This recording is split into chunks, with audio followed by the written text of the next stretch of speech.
All right, folks. As always, streams where I'm going to be having some drinks, some shots, all that jazz. Please drink responsibly. This is not meant to promote underage drinking of any kind. I am not an underage man. I am actually sort of a man in his midlife. Maybe a midlife crisis, if you want to call it that. So, yes, I'm doing shots tonight. Drink responsibly. If you do them with me, please be of age. Don't be stupid. Don't get in your car and drive. I am at home. I am in my home studio. I could not be more safe than I am in this exact moment. That being said, let's get into the stream, shall we? How's it going? You guys doing good? Doing good? Let me say hi to everyone in the chat. For those wondering about the giveaway, our first giveaway happens at 50 concurrent viewers. We're at 45, so we're really close. And then our second giveaway will happen at 100. We're going to go every 50 viewers tonight. So let's see here. I'm going to say hi to everyone in the chat. We got Brian C. here, the Odd Dan, J-Lo as well, the Top No B Pro, Yokai Watchers here, Mr. Yaz. Let's see here. Ace Gamer 3797 is here.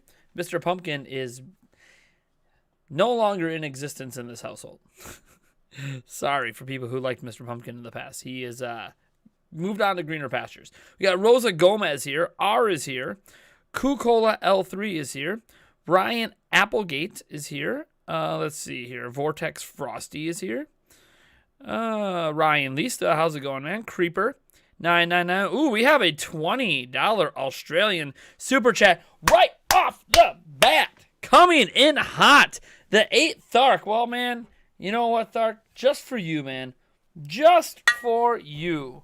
We'll do a real shot to kick off the stream. We're at 49. One away from our first giveaway. I haven't even finished shout-outs. We're almost at our first giveaway, and we did it. We hit 50. That's right, folks. We're going to have a first giveaway coming up here. So thank you so much for 50 concurrent viewers. Our next giveaway is going to happen at 100 concurrent viewers. So stick around. It's pretty normal these days that we end up hitting up to 100 at least at some point during the stream. So you'll want to stick around for that. But we did hit 50 for a moment. I saw it. Unfortunately, 2 people dipped out and lost their shot to get a giveaway going. But that's all right. So we're going to have a giveaway going up. Let me see here. I got to decide what I want to do for the giveaway. You know, I usually do eShop gift card codes. Maybe we'll do something different. Nah, not yet. I had a surprise. But we're going to wait for a bigger giveaway pool before we do that. Cheers to Thark again for the $20. Again, drink responsibly, everyone. And yes, my shot glass, this is one I got last time I was in Cali for E3. It's the outside part that's clearly printed on is coming off. It's whatever. It's kind of coming undone like E3 itself. So cheers.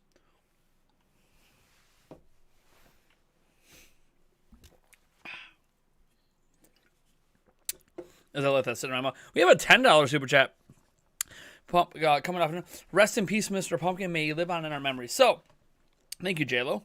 Mr. Pumpkin is in greener pastures. A lot of you guys might not know who Mr. Pumpkin is. He is a giant stuffed pumpkin, huge. I mean, he'd take up this whole camera right now if I laid him sideways. And he had a massive hole in him that I did patch up, that my kids ripped apart, then my dog chewed him, and my fiance decided we're done with Mr. Pumpkin. He's going in the trash. So Mr. Pumpkin is no longer in existence. Unfortunate, really. I don't have any other stuffed animals around me right now. And sometimes, we do a little Mr. Pumpkin, or I have Donnie Domino upstairs in my children's room right now, in my son's room. Donnie Domino. I don't know if anyone, who knows who Donnie Domino is? Anyone know?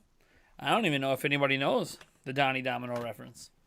So we'll see. Kudos to anyone in the chat who knows. Are we buffering? Hold on. Head away for a second. I thought we were buffering. All right, I think we're good now. Cheers to J-Lo. All right. Let's do the giveaway then, shall we? We're going to start with a $10 Nintendo Switch eShop gift card. But before I get into that, I need to finish shouting out the chat. We just had these super chats rolling in, sidetracking me. I got to finish shouting out the chat. Holy crap, we got Creeper 99999 here. Please stop spamming Creeper. I'm sure you have by now, because I'm sure you've been warned. But I'm just letting you know, in case you didn't know. Vortex Frosty. We got Hablab Bobo here. Let's see. We have Coca-Cola L3. I think I said hi to you already. Pledit is here. They say a man should always dress for the job he wants. So why am I dressed like a pirate in this restaurant? That's a good question. And what job do I want dressed like this? I mean, you can wear these kind of clothes a lot. I feel like I'm like dressed to go to the club or something. Like, am I trying to be a club owner? I don't know. Let's see here. Segment the Pikachu fan is here. We got Cody James Franklin. Churros is here. Daniel Henderson is here. Big Nut. Don't forget, we got Big Nut in the chat. Scrolling on down. We got Too Much Variety. Kirby Geek 4 is here. New May is here. Thrupper Maker is here. I think he means Super Maker, but it has a 3 instead. R is here. JLo, obviously. N. Afton. Ning Cobra. I haven't seen you in a while. Let's see here. J. Laos. I probably just Rosa Gomez, whatever. I suck at pronouncing names sometimes. Carrie Coon. Yo Brick. What a name. Mark's the man. All right. Neo Arcadia. Sabo. Kaleidoscope is here. Joshua something. I can't pronounce your last name. Sorry. Daniel Henderson is here. Seahawks 24 Rule is here. Welcome. Man, okay, let's see here. We got Tech Chungus. Must have said something inappropriate. Calling me a fat fuck. That's cool. I know some of you guys didn't see that because it was hidden, but yeah, you know what? I am fat. It is what it is. Deal with it. It's funny, too, because, like, from this camera angle, I don't really look that fat. So it's, like, really weird when people come in and, like, call you fat on stream when you're in a camera angle. That's actually kind of flattering. I mean, look at this. Tell me that this looks like a fat guy face. I mean, come on. Even I don't think that looks like a fat guy face. But, obviously, I'm not stupid. I am fat. It is what it is. Taker610 is here. Did you see the hilarious hand sanitizer cam at the Bucks game? Yes. Dude, okay, so the Milwaukee Bucks. I'm a big NBA fan, big Milwaukee Bucks fan. Dude, they did the hand sanitizer cam at like the last couple of games, and it's hilarious. It looks like someone is jizzing on people's faces, and they did this live on TV. It was great. It was hilarious. I hope that they don't get rid of it because technically it's innocent. But I mean, it does not look innocent to anyone who's an adult. Cody James Franklin is here. Give money means giving the poison. Oh, yeah, the shots, yeah. We're at 62 live. Awesome. We do have a giveaway coming up here because we hit 50 live. We hit 100 live. We have another giveaway. Giveaways tend to get bigger as we go. So we hit our 50 live, so we will be doing a giveaway in a moment here. I'm just trying to get through shouting out. I can't even get through everyone. Edward Robinson is here. Turtle. Larry Bates 07. Why do to me is here. Man, there's a lot of people. A lot of people here. Maybe I got to stop. N Switch is here. Flip Do is here. I look good. Thanks, Flip Do. I'm trying. I put in a little effort today. I didn't put up my hair. Now, well, I usually would put up my hair if I want to look my best. I didn't put up my hair today. It is what it is. Usually I put up the front of my hair a little bit if I want to look my best. But, you know, it is what it is. You know, they say dress for success. I think my hair looks good already. But, I mean, I know it could look a little better if I put a little goop in here and put it up. But I didn't do that today. Did you get your PS Plus code redeemed? All good. I have not done that actually yet, Brian. So last time I went to touch my PS5, which was yesterday, my son was on it. Now my son has been grounded. Not for touching my PS5. He's actually being naughty in school. So now I'll actually get to touch the PS5 and put the code in. I was going to... So tonight, my plan originally, before the stream started, and we'll get to this giveaway. So my plan originally was to play Apex Legends. See, it's downloading on Switch. I've never played Apex Legends, right? I was even going to buy the Battle Pass just this one time since you get a free 30 levels and all that. Like, so I was going to get Apex Legends, and that was the stream tonight. Well, I went to download it. It's been downloading since it released, like 2 hours ago. It's 25 gigs. So it's not a small game, but it's still downloading. So I'm like, you know what? We're clearly not going to be able to play Apex Legends tonight. That's going to have to be on another night that we check out Apex Legends on Switch. That's okay. It is what it is. It also gives people other people time to get it. Heck, maybe if you are a member of our Patreon at patreon.com/Nintendo Prime or hit that join button down below, you could play with me on that stream. Throwing out there. It is a perk. Also, by the way, speaking of a perk, you see these four, the primetime game? 4 out of 10. If we get 6 more members tonight, that's an additional giveaway. And I do bigger giveaways when we hit member goals. So, yes, we'll be doing giveaways throughout the stream, but we'll do bigger giveaways if we hit member goals. Also, now's the time. If you've ever thought about supporting the channel in a monetary fashion, yeah, super chats and donations, that's great. I love them. Cool. Thank you so much for the support. But now's the time to check out our Patreon at patreon.com/Nintendo Prime. I am trying to become self-sufficient as a YouTuber. Ad revenues, whatever, right? Ad revenues. You want to know why Prime News isn't here? It doesn't make financial sense for Prime News to exist. It just doesn't. It eats up 5 hours of my day that I could spend on other content. Even though Prime News is a big premium thing. Like, do you guys see the Nintendo Prime podcast, right? Nintendo Prime podcast? Who in the chat has seen the Nintendo Prime podcast? Either of the two, what is it? The two main podcasts or the two discussion ones where they're kind of like mini casts, right? Where it's just me and Eric. Who has seen any of those 4 episodes?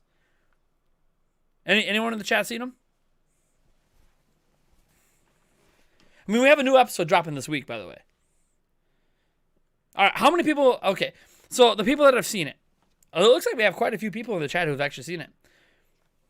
How many people are loving it? Like it's been rebooted, completely redone, whole new style to it, whole new feel. Have you guys, you guys are loving it, right? Like, you guys really like it? Like, I've been trying to make them super high quality. That's why it's back to episode 1 and 2. And a couple of discussion about. You want more? Exactly. Okay. So, that podcast is very time consuming. Okay. Not just from the scheduling perspective. I got to get a hold of people. I got to make schedules line up.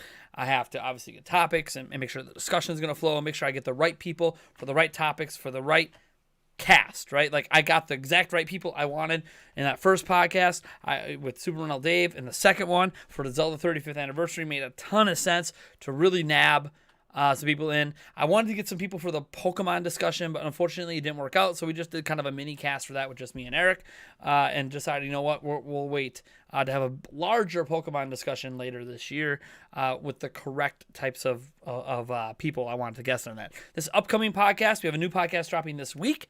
It's going to have HMK on. You know we'll be talking lots of Switch Pro. If you're tired of the Switch Pro conversations, I'm sorry, because you're just going to get more. It is what it is. That's been the hot button topic the last week and a half.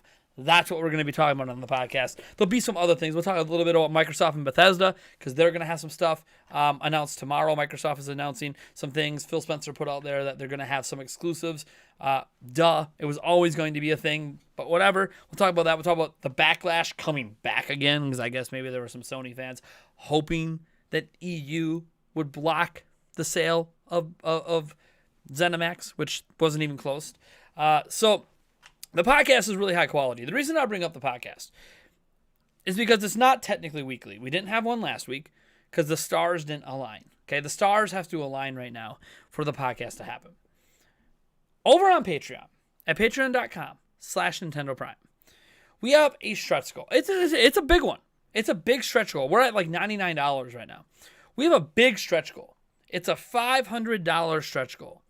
The whole point of that $500 stretch goal is to ensure I set aside time every week to make that Nintendo Prime podcast weekly and include bonus discussions every week. So we'll have the main podcast, which is me, Eric, and some guests. And then we'll have bonus discussions with just me and Eric talking about various gaming topics throughout the week. So it'll be like an extra. So basically it'll be like almost a podcast and a half a week. Okay, if we can hit that stretch goal. That stretch goal enables me to, one, pay Eric a little bit. Why not pay the co-host of that damn podcast a little bit of money, right? Right? He deserves some money. Podcast doesn't happen without him, let me tell you.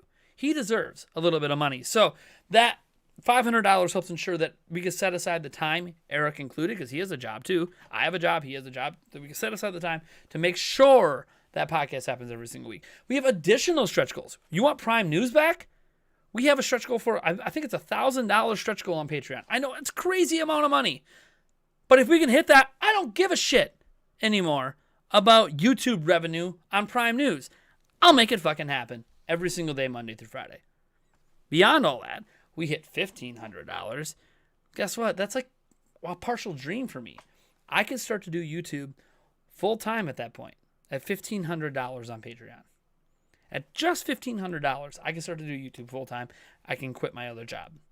Beyond all that, we have major stretch goals, like the ultimate dream. Hit $5,000. I can hire a professional video editor and pay him a decent salary. Because I don't want to hire a video editor and not be able to pay them a decent amount of money, what I feel a video editor is worth. Maybe it's above market value. I have no idea, but I have a set amount of money in mind that a video editor is worth to make my videos better and to get more content out to you, because then I could just focus on recording and idealizing, and I can let my editor work all the magic. That is the plan. I have a couple people in mind to be an editor, but again, that's a long-term goal. And then, I mean, $10,000 is like the big ultimate dream, which I don't think we'll ever hit. But if we do hit, that's the big dream. That's when we get our own studio separate from my house. That's when I get staff in person, extra hosts, and yeah, just a whole bunch of that. That's like the ultimate dream. We launch a Nintendo Prime website, and we have all the news gathered up there every single day, so you guys don't have to wait for videos to come out. That's like the long haul dream. But I really want to start pushing our Patreon. I don't talk about the Patreon very often. It's just been kind of sitting there for years. But hey, if you've ever thought about tossing a buck anyone's way, if you can afford it, don't toss any money my way. If you can't, head on over to patreon.com/Nintendo Prime and consider becoming a member. Join the Nintendo Prime family. Also, for people looking to join hit the join button down below. If you wait a day, there's going to be new levels to it. I have a $2.99 level, a $4.99 level, a $9.99 level, a $24.99 level, and a $49 level, and they're like different tiers with different perks. So you can look forward to that as well. Because I'm trying to push members as well here on YouTube. We're at 4 out of 10 right now. I'd love to get to 10 again. We'll see what happens.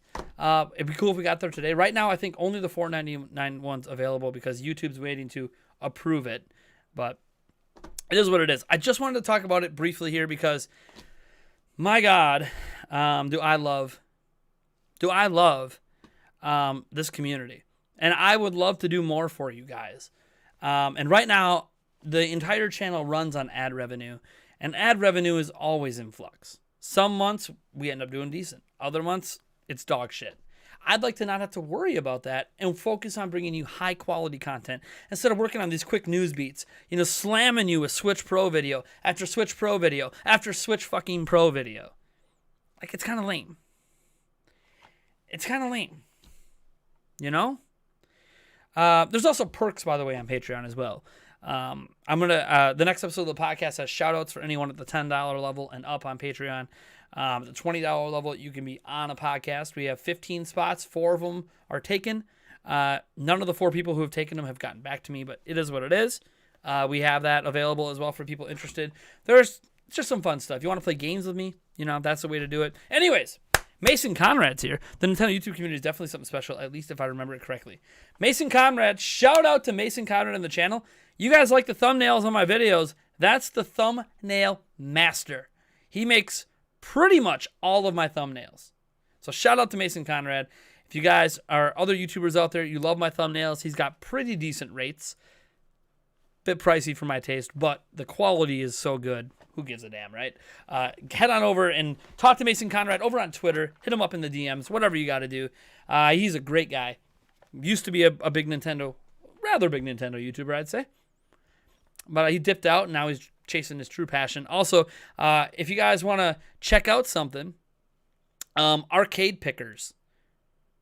Look it up.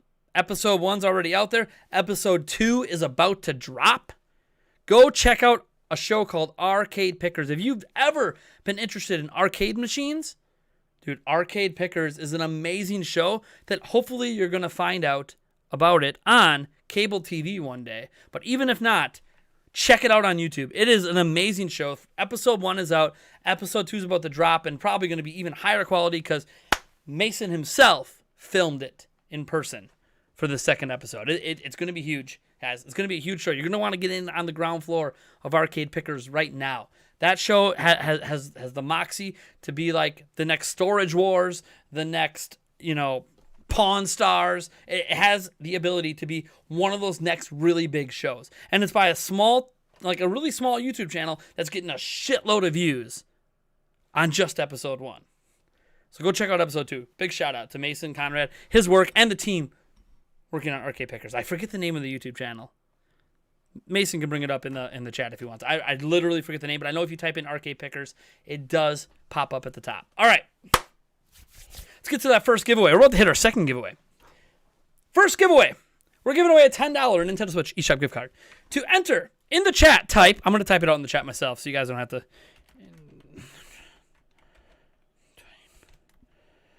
Oh, hold on. I gotta see this. Hold on.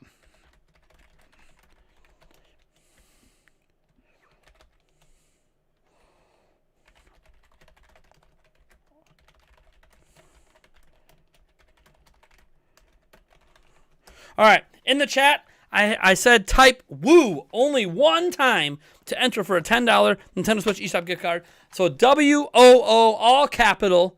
We're caps locking up in here. Let's go. Retro Ralph, that's what it was. Retro Ralph, that's the name of the Arcade Pickers channel. Yeah, dude. Here we go. Let's get this giveaway done. Heck, we might hit our second. We might hit giveaways back to back here. This next giveaway is at 100. Let me update that actually. Goal. Let's upgrade that to 100 live viewers. Attention. We're really close. We're really close. No, if you're the last person to type that's not really how it works. But all right. All right, entries are going to be ending here in a second. We're going to peel through this just in case we hit 100.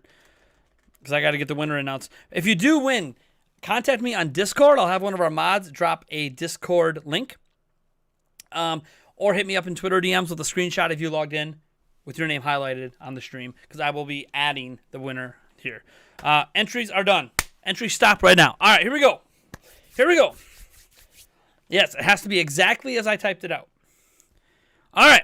Doesn't matter. Entries are over. You can stop typing in woo. I see a couple people try to enter late. It's all right. It happens. Discord, be sure, if you do on Discord and you DM me, be sure to link your YouTube account to your Discord so I can verify that you are the person who won. I will get you your code later tonight. I promise you this. I will. You can ask other people in the chat who have won in the past. I do pay out the codes. I try to get them out same night, if not the next morning. Obviously, I'm in the middle of the stream. I don't want to stop the entire stream to get the codes out, but I do add the things to my Amazon cart. Check out in the night. Get the codes out. All right, so our first winner. First winner of the night. Let me click the old button over here. All right, our first winner is... I got to type it out here. Because the dang bot, for some reason, won't shout it out right now. I'm having some issues with my bots lately on YouTube. Anyways, I used to be able to do like a little command to make Discord appear on YouTube. Now it doesn't work. Whatever. All right. Anyways, the winner is Logan Pangborn? Born.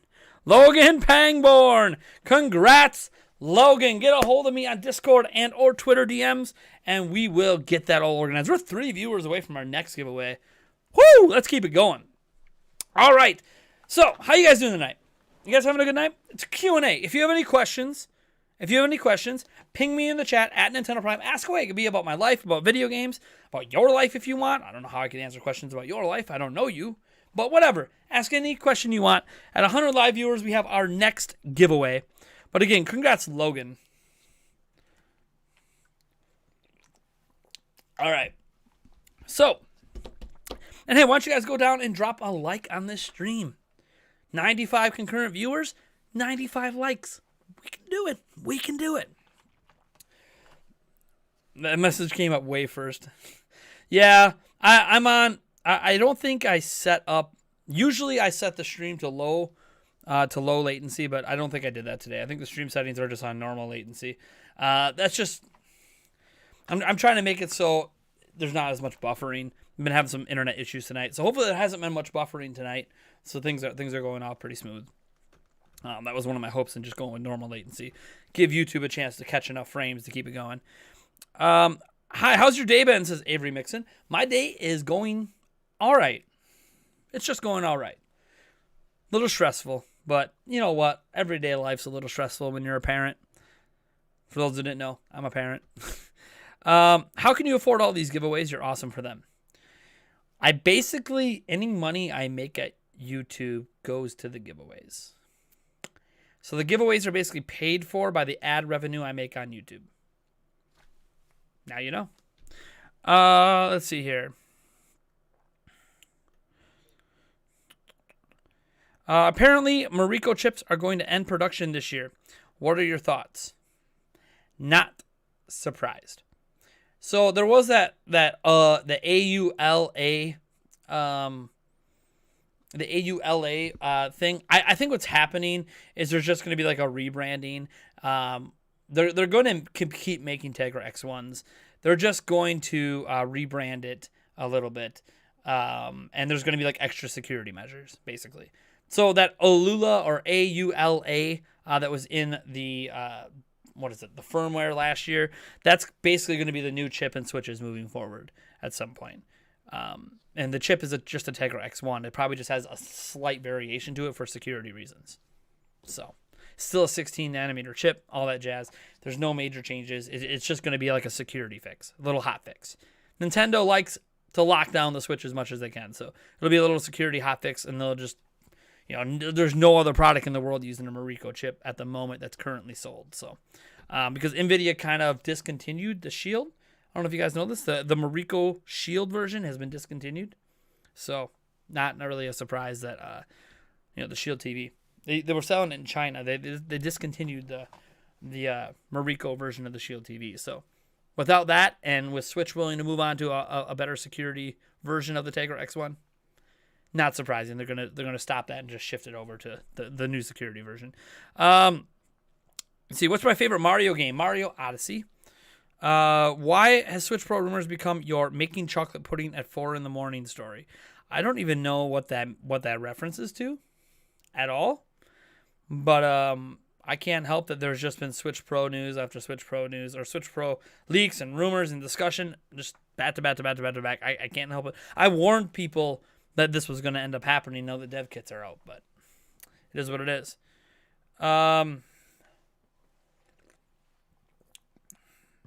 This is coming from Super Day 64. I believe it. He's usually on top of his stuff. I believe it. Mariko chips are probably done because they're going to be switching over to a new security version of it. What's your opinion about the Brooklyn Nets adding more and more good players and possibly adding Drummond? So Blake Griffin's a good player now? That's my reaction. That's a good player. I think Blake Griffin probably makes yours. He cannot play anymore. He can't shoot. He can't dunk. He can't move on defense. He's not going to fix your defensive problems. I don't think Blake Griffin's really playable in the NBA anymore. I'm saying this as a Buck fan that has destroyed Detroit since Blake Griffin got there. Blake Griffin has had too many injuries.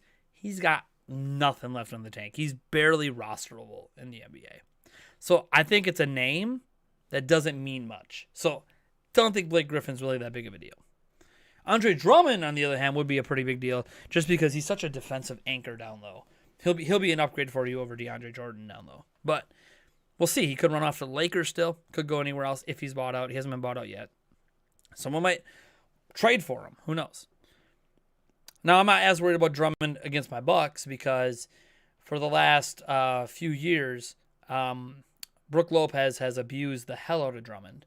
Drummond cannot cover Brook Lopez. But it's still a good get because you have other teams to worry about besides the Bucks. You might not even face the Bucks in the playoffs. So,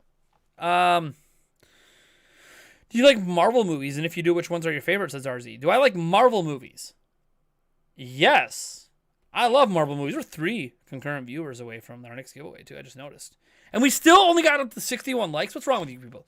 Are there just a bunch of haters watching? There must be a bunch of haters watching right now that we can't get the extra 37 likes. Oh, man. I'm just joking. No one's obligated to like or donate or any of that stuff. Excuse me. Remember, every donation tonight leads to shots. I'm doing primarily shots of beer, unless it's a bigger donation. Like we had a $20 Australian one from Thark earlier. We get all the big guns. That's when the Yag comes out. I think the rum chata is all gone. The rum chata is all gone. So it's just the Yag. I don't think I have any. Well, no, that's not true. I technically, if someone's crazy enough, I have. there's a $100 shot you can buy that pretty much makes me drunk every time. It's tequila, or tequila as I call it. But that's only at $100 super chats or donations. Do I even bother to pull that one out? I doubt we're getting one of those tonight. What's your favorite console to play on after videos? Well, usually when I'm not doing videos, I'm working. And if I'm not working and not doing videos, I'm doing homework. And if I'm not doing homework, working, or doing videos, I'm taking care of my kids. Now, you might say, then when the hell do you game? That's a good question. I game on live stream, and then sometimes I find some gaming time on weekends.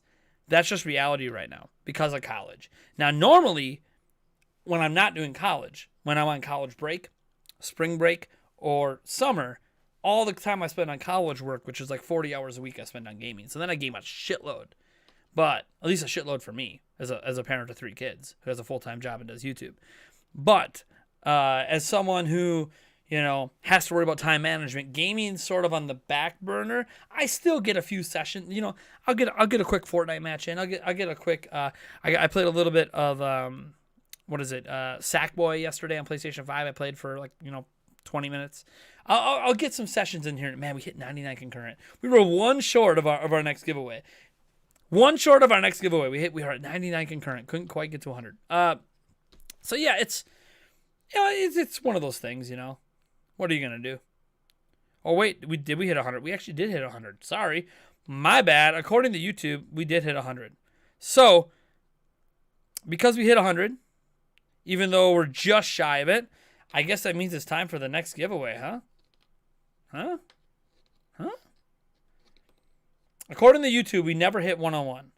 The highest concurrent was 100. YouTube is telling me 100, but that's all we needed. All right. I'll give it to you guys. YouTube is telling me that we hit 100. So I will. Hold on, I got it here.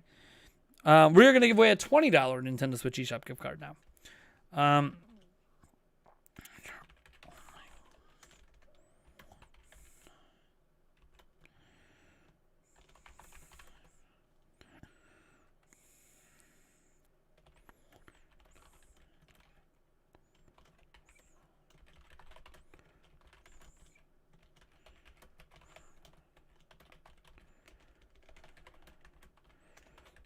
All right.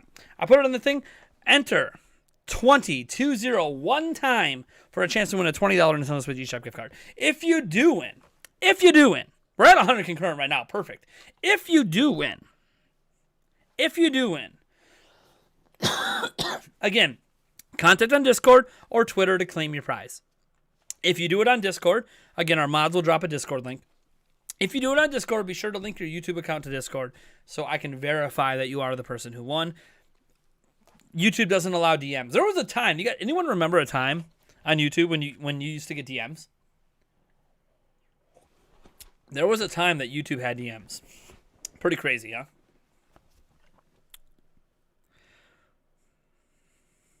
Remember, only enter at one time.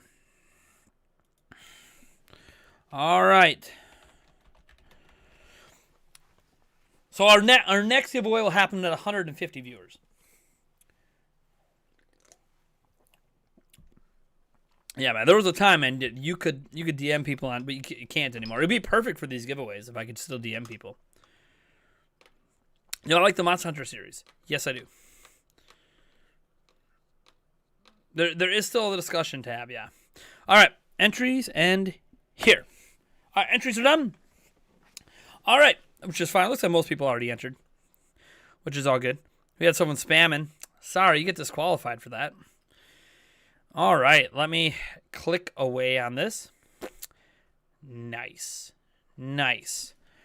Congrats at Kirby Geek 4. I'm saying that now since I know there's a little delay in the stream. Congrats, Kirby Geek 4. You have won a $20 Nintendo Switch eShop gift card. So, head over on Discord, preferably, or you can do Twitter DMs. You just have to provide a screenshot on Twitter DMs if you logged in on Twitter with your name highlighted in the chat. But, just hit me up on the... In fact, I got to make sure Amazon is open so I get these gift cards added. I just remembered. I got to make sure I actually buy these things, right? All right. Don't forget, guys, we do have a month-long giveaway going on for Monster Hunter Rise and 2 other $20 Nintendo Switch eShop gift cards, or PlayStation or Xbox. So, just kind of like one of those reminders. And again, our giveaways escalate. Our giveaways escalate. I mean, who knows? We hit 150. Maybe I decide to give away a Pro Controller. Who knows? Who knows? I'll decide when we get there. I notice I'm saying when we get there. I'm that confident we're going to hit 150 tonight. That confident we're going to somehow get to 150. If there was a night we ever hit 1,000, I mean, that's when we do the big giveaway. I have a big giveaway planned for the night we hit 1,000. Anyways, I just know it's going to happen someday. I just know it. All right, so 150 is for the next giveaway. Let me transition here. There we go. So it's updated there. So 150. Sorry, I forgot that I still had that up where it wasn't going to update for you guys. So we got 150 for the next one. Or 6 new members hit the join button. So we have 6 people join as Nintendo Prime Gang. If you join the Prime Time Gang, down there's 6 more members. That will get us to another giveaway as well. It's kind of a separate giveaway. All right. Let's take some more questions, shall we? I'll probably get 1,000 viewers live eventually. I've been close. I've had the stream where I was picking up the Xbox Series X. That stream I had like 800 something live.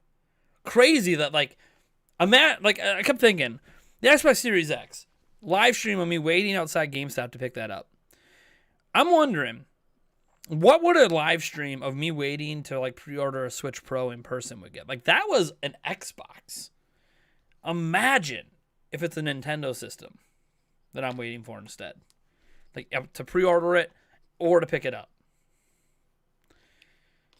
The numbers, that might be when we crack 1,000. Is on one of those streams. Granted, I'm doing it from my phone then, and it's really hard to do giveaways from my phone. So that's another problem with that. But still. Top 5 YouTubers.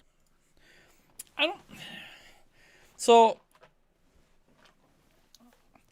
not going to put them in any particular order. These are just the people I watch the most often. Jay's 2 Cents, Linus Tech Tips, Action Lab.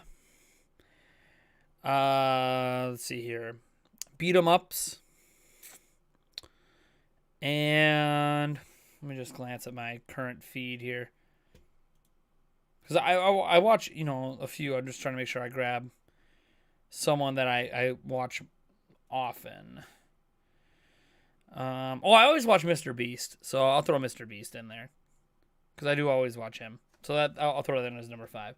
Kind of a cop-out, I think, to go with Mr. Beast. He's arguably the biggest thing on YouTube right now. I mean, he gets way more views than anyone else does. But I really like what he stands for. I really like what he does. I really like how charitable he is. Not just in his videos, but just in general. I think he's one of the few genuinely good guys. Genuinely, he is a good dude. And that's always, exciting to me when you have someone who's actually a good person. Subscribe to Mr. Beast. That's right. Subscribe to Mr. Beast. He's just a good guy. You don't have to like him. But he is a good guy. Good guy. Did you ever finish Xenoblade Chronicles 2? No, I have not. Radical Slime just turned in. Nice. Welcome, Radical Slime. God, I need another shot. Don't worry. I got my own shot. No one has to buy it. Unless you want me to do something more serious. I'm just going to buy myself a little shot of beer here. I just have kind of a raspiness in my voice. You hear me cough. I blew up my voice a few days ago. I'm almost back to 100%. I could sing a little, but my throat is still a little sore from when I blew out my voice on live stream playing Breath of the Wild. Was I back on the 3rd? That was almost a week ago now. Was it the 3rd or the 4th? I have no idea. But cheers.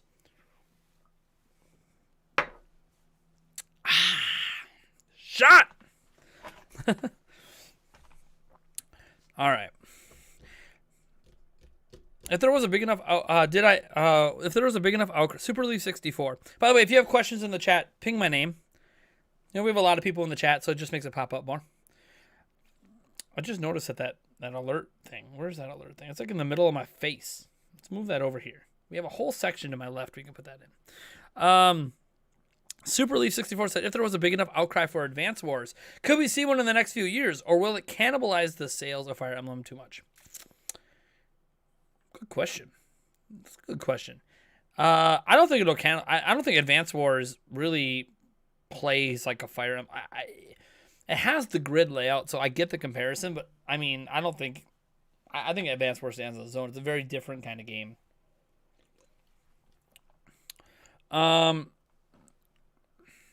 Rib was getting sober. Who the heck is Rib? What would you do for a Klondike bar? Nothing. I'm on a diet. What do you think about Nintendo Labo? I think the VR set is interesting.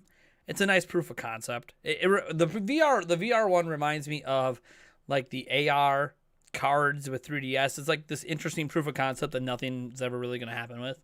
And I think the other Labo stuff, I think it's just a fun little craft to do with kids. I had a fun time doing it with my kids. I had a couple of the Labo kits.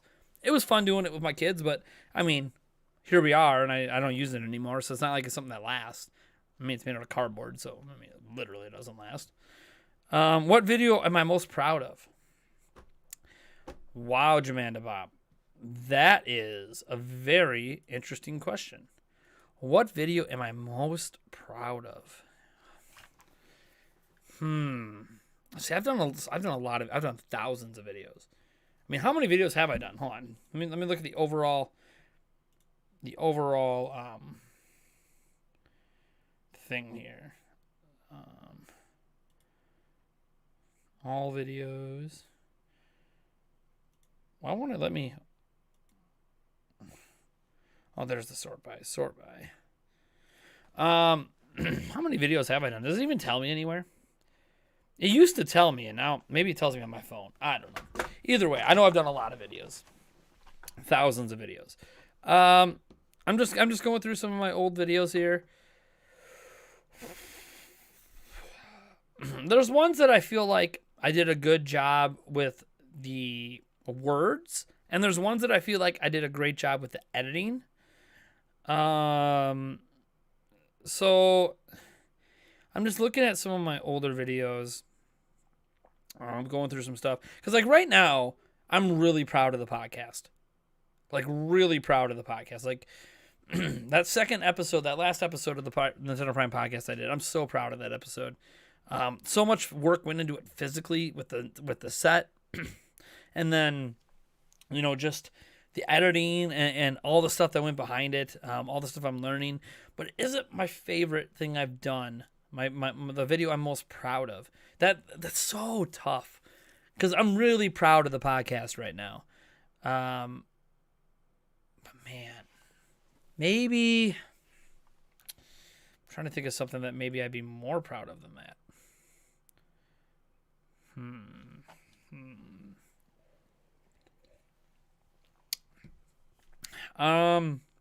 I feel like there's an episode of Prime News in there somewhere that I did a lot of editing on, like really fancy editing.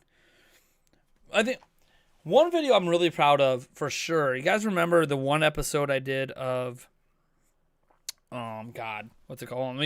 Why am I looking on YouTube? I have like all my video files on my computer still, or most of them. I don't have all my news videos, but I have a lot of my series that I've done, like arguing with myself. That's one that I'm really proud of that video. I'm not proud of my acting in that video, but I'm really proud of the editing and the concept behind arguing with myself. The one episode of that I did didn't work out, which it happens, but I'm really proud of that video. I'm really proud that I gave it a shot. It was something very different, and I'm really, man, I don't even remember what Outside the Box was. Outside the Box. I was making those back in 2017, one in 18 and one in 19. I don't remember Outside the Box. Why don't I remember that at all? I literally don't even remember that series at all. Prime Comments, I remember that series. That was kind of a copy-paste of, Switch Forces. Oh, man. You know what? My Xbox Series X review had some really cool editing. My proudest thing is like the 2-minute introduction to the Xbox Series X review. I still watch it to this day and I get chills. It is such an epic, like to me, it's epic. To some of you guys it might not be, but to me, man, is it epic. So that's probably maybe the favorite section of a video I've ever edited. I don't know. There's a lot of videos I'm proud of. A lot of videos I'm not proud of. Let me see here. Will Zelda 3 happen? A sequel to Zelda 1 and 2? No. Is the Big B Club still a thing? Michael Roth, it's always a thing. We just haven't had any members of it in a long time. People are like, what the hell is the Big B Club? Find out with massive donations. How do you feel about Miitopia for Switch? A really weird thing. Out of all the 3DS ports, you know, that's the one. Is what it is. Nintendo must really like it. Let's see here. Man, there's so many questions. Do you think we'll hear about Mario Kart 9 this year? Probably not. You think they'll announce a new Sonic game at the Future Game Show on the 25th? Maybe. I don't know. I don't know what's that rib thing mean? I don't understand. I'm not hip with you youngsters, man. I don't know what this stuff means. Thoughts on Groose? Groose! I love Groose, man. Take me to Groose Land any day. Do I watch anime? Not anymore, but I used to. Best version of Majora's Mask 64 or 3DS? 64 because they messed up the swimming with the Zora mask. If they didn't mess up the swimming with the Zora mask, 3DS would be better. But they really messed it up with 3DS. So, and 64. Wargroove. I've played Wargroove. I've also played. I did a review of Tiny Metal. Is also like another Advance Wars kind of game on Switch. Did I like Wave Race 64? Yes, I did. Did you know who the gaming? I do not know who Gaming Historian is. I've heard of him, but I don't know who he is. Have I watched Coming to America? The first one, yes. I know there's a new one coming, but I haven't watched the second one. If the second one's out already, I have no idea. Are you excited for Mario Golf? Oh, dude, way excited. Or did you wish that they did another? No, they did Mario Golf, and they added an RPG story mode. I've been waiting like 20 years for this. Since like what, the one on Game Boy Advance or Game Boy Color? I can't remember. Whichever the last one was that had an RPG mode. So, yeah, I've been waiting forever for it. I hope they don't mess it up. Like Golf Story was really good, but that wasn't Nintendo. So like I hope they don't mess it up. Radical Slime, did you ever play Star Fox Adventures? Of course. If so, what would you think about a remaster?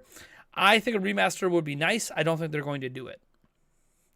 If anything, they'll just remake Star Fox 64 again.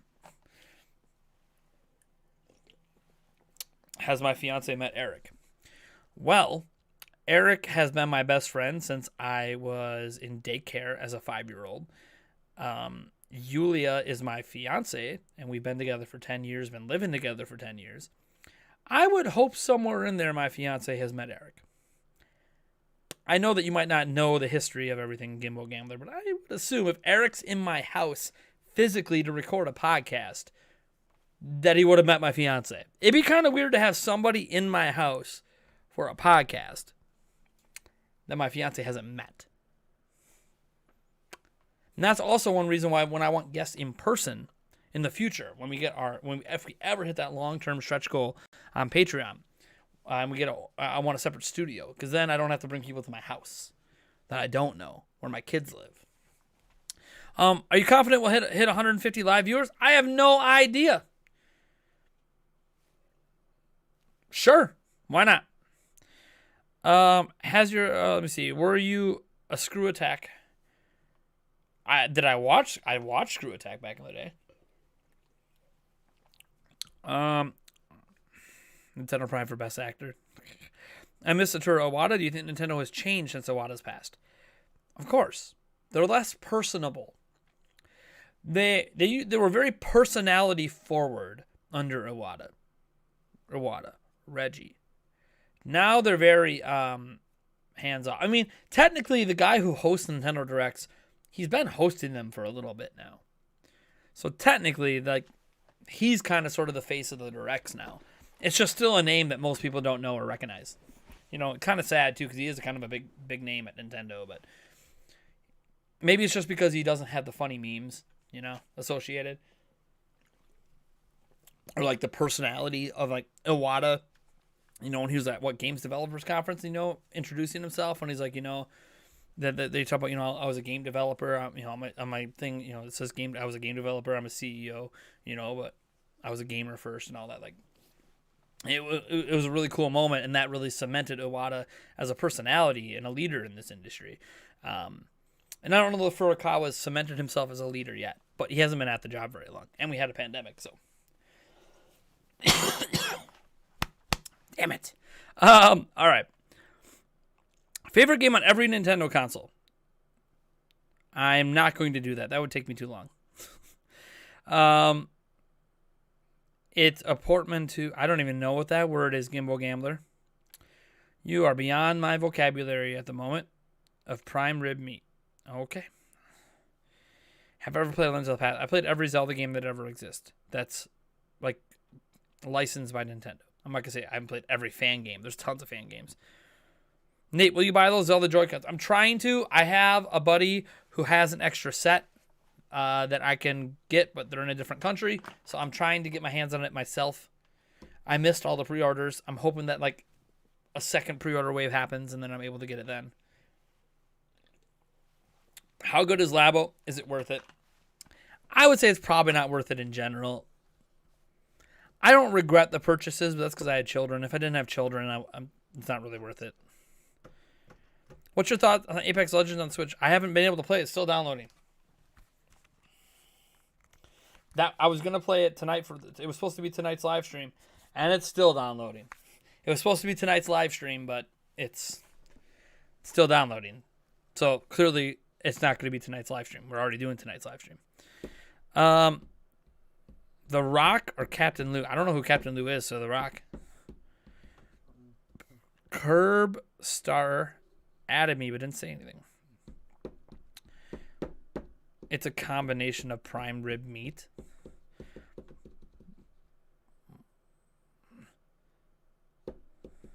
But prime rib meat is already a thing.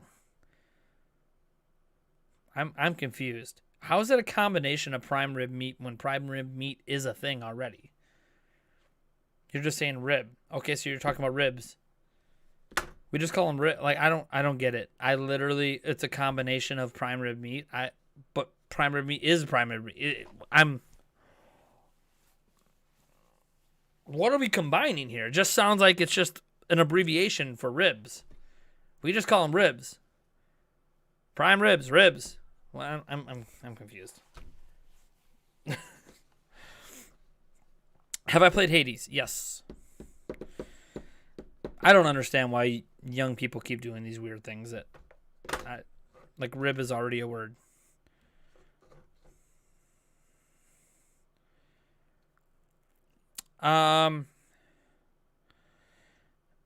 It's like the younger generations are like taking words that already have a meaning and then just like, hey, we're gonna repurpose the word. Like, why? When I go to the restaurant and I order some ribs, I'm not saying I want to combine the rib with the waiter. I just want to eat some freaking ribs. You know?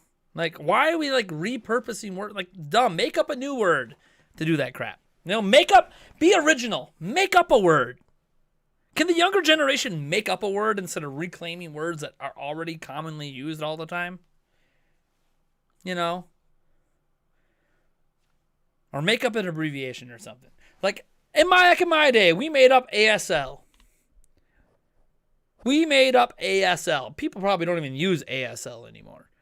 But my generation made up that word. Made up that terminology, ASL.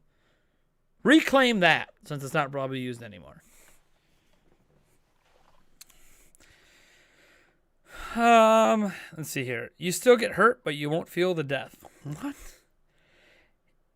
He was a wrestler before he came on the show. I have no idea what you're talking about, Gimbal. I don't watch wrestling, so. Do you think Nintendo will finally make new games for franchises that are not that relevant anymore, such as F-Zero Kid? I mean, they'll make another Kid Icarus someday. F-Zero, I think, is just dead and gone. Other franchises, who knows?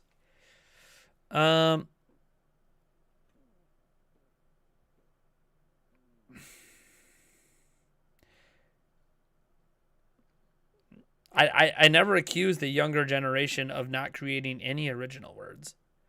I know what a thought is. I'm not accusing the younger generation of not creating any words. But they do a lot of reclaiming of words that, like, already have meanings.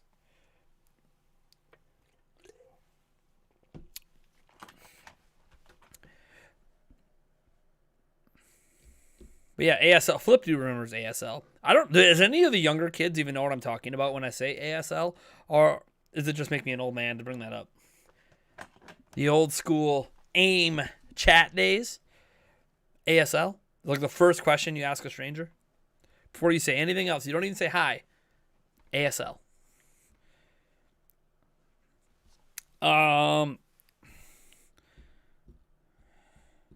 Dude, AOL chat rooms were the shit back in the day. Yahoo chat rooms as well. MSN. Who remembers MSN Game Zone, man? I was on MSN Game Zone playing chess against people. You also had to have MS Game Zone to play Age of Empires online. Man, those were the days. When you had to go through a website to do your online gaming, you couldn't just like connect to people through the game. Well, you could. You could always you could always network connect to people directly, but if you were playing against strangers, you'd always have to go through a website back in those days. Have I watched Angry Video Game Nerd? Of course I am. Cody James Franklin got it. Age, sex, location. That's what ASL means. For the youngins out there that might not know what ASL means, it's age, sex, location. Not, by the way, location's not literally asking where you live. It's not like, oh, tell me how old you are, tell me what sex you are, and then tell me where your house is. It's more like age, sex, and then like what state do you live in, or what country do you live in, right? You don't have to give your town or anything. It was a way, like basically back in those days, people were cybering all the time, so like it would create, and people probably still cyber all the time, but it's probably different now. People are probably video chatting and cybering. That wasn't a thing back then. But yeah, like we used to cyber back in those days, and like that was like one of those questions you would ask to know if they were age appropriate, and you would just believe them because it's not like you could see them. This is like early. This is 56K internet days. Like, you know, they send you a picture. Oh, let me send you a picture of my dick. Let me send you a picture of my tits, and it like, dude, you're like freaking 9, and it would take like 18 minutes for like half a tit to load. It was horrible back then. So images weren't really sent a lot of the times. It was a lot of imagination used, and a lot of men pretending to be females. A lot of men pretending to be females. You had to be like, and I even knew back then, never meet up with any of these people in chat rooms. Like if they say, oh, come meet me, but like, no, never meet them, ever. I knew that back then. Like, dude, these people could be lying out their ass. I don't know who the fuck they are, but I was a logical kid. So, Weedo the Weedle says, I'm back and I got a question. How do you feel about the Microsoft Bethesda deal? I'm pretty excited and nervous about the situation. I'm very excited about the situation. Very excited. I also own an Xbox Series X, so I don't really care about the exclusivity stuff. I care that the games are going to be on Game Pass. Bethesda games, I just guaranteed now I'll own every single Bethesda game that comes out in the future because it'll be on Game Pass. So, thank you. I guess technically you don't own it, but whatever. I'm going to have it in my library because of Game Pass, so I'll take that. I don't have to pay for it. It's going to be available on something I'm already paying for, so hell yeah. I love it. But we'll be talking more about that on the podcast tomorrow. It'll be kind of a side dish where we talk about Microsoft and Bethesda. Because there'll be some additional news tomorrow coming out about that. Microsoft already announced. They'll have some more news coming tomorrow about it.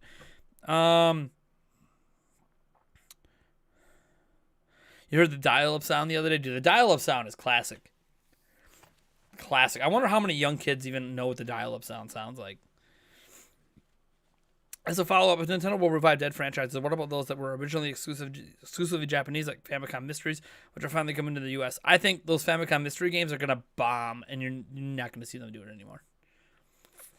Which video game generation do you think is the best? There's a lot of bias that comes along with that kind of conversation, because I would argue today, right now, is the best gaming's ever been. So much variety. Platform choices, ways to game, from VR to mobile phones to Switches to powerful home consoles, PC. Like, some of this existed always, home consoles, PC, handheld, but like mobile phones, VR, like, there's so many gaming options and so many types of games now. It feels like right now is the best gaming's ever been. But I mean, there's always bias involved because usually people's fondest memories of gaming are what they played when they grew up. So like the SNES and Genesis have like a massive place in my nostalgia where I'm like, dude, SNES and Genesis era, best era ever. But I mean, factually, I think gaming's better today than it was then. But I obviously will always have a lot of nostalgia for what I played growing up. We had a $2 donation from Taker. He says, you could buy a 77-inch. Holy crap, that's a big TV. I want it, though. I love 7. Dude, bigger TVs are better. All right. You can buy a 77-inch LG CX OLED for about $3,300 right now. That's the next-gen TV to get, but I could only get it on credit. But dang, I love it when the Switch Pro comes out, Breath of the Wild 2 at 4K 60. Here's hoping for that. Cheers, man. Yeah, dude. If I had the money... Let me put it this way. It's not that I... Okay. If I went to buy the 77-inch LG CX OLED right now, my card would clear. I have enough money sitting in the bank to buy. It'd be like every single penny I have. But I have the money to buy. It's do I have the spare money, and can I convince my fiance to let me spend $3,300 on a TV? Good luck convincing my fiance to let me drop that. It was hard enough to convince her to let me buy this thing, the PlayStation 5 and the Series X, and buy them within 4 months of each other. Like, that was really hard for me to convince her of that. She doesn't mind about the individual game purchases here and there, but she does mind about, this stuff. Even though the channel kind of pays for it, she still minds. Because, like, obviously, we could use that extra money from the channel, She doesn't mind the giveaway. She does think I overdo it sometimes with the giveaways, but she's pretty supportive. But yeah, it's definitely a fluid situation. So I would love that TV. I've seen some of the LG CX OLED. I saw it in person. It's a sick TV, man. I wish I just had the kind of money, even on credit.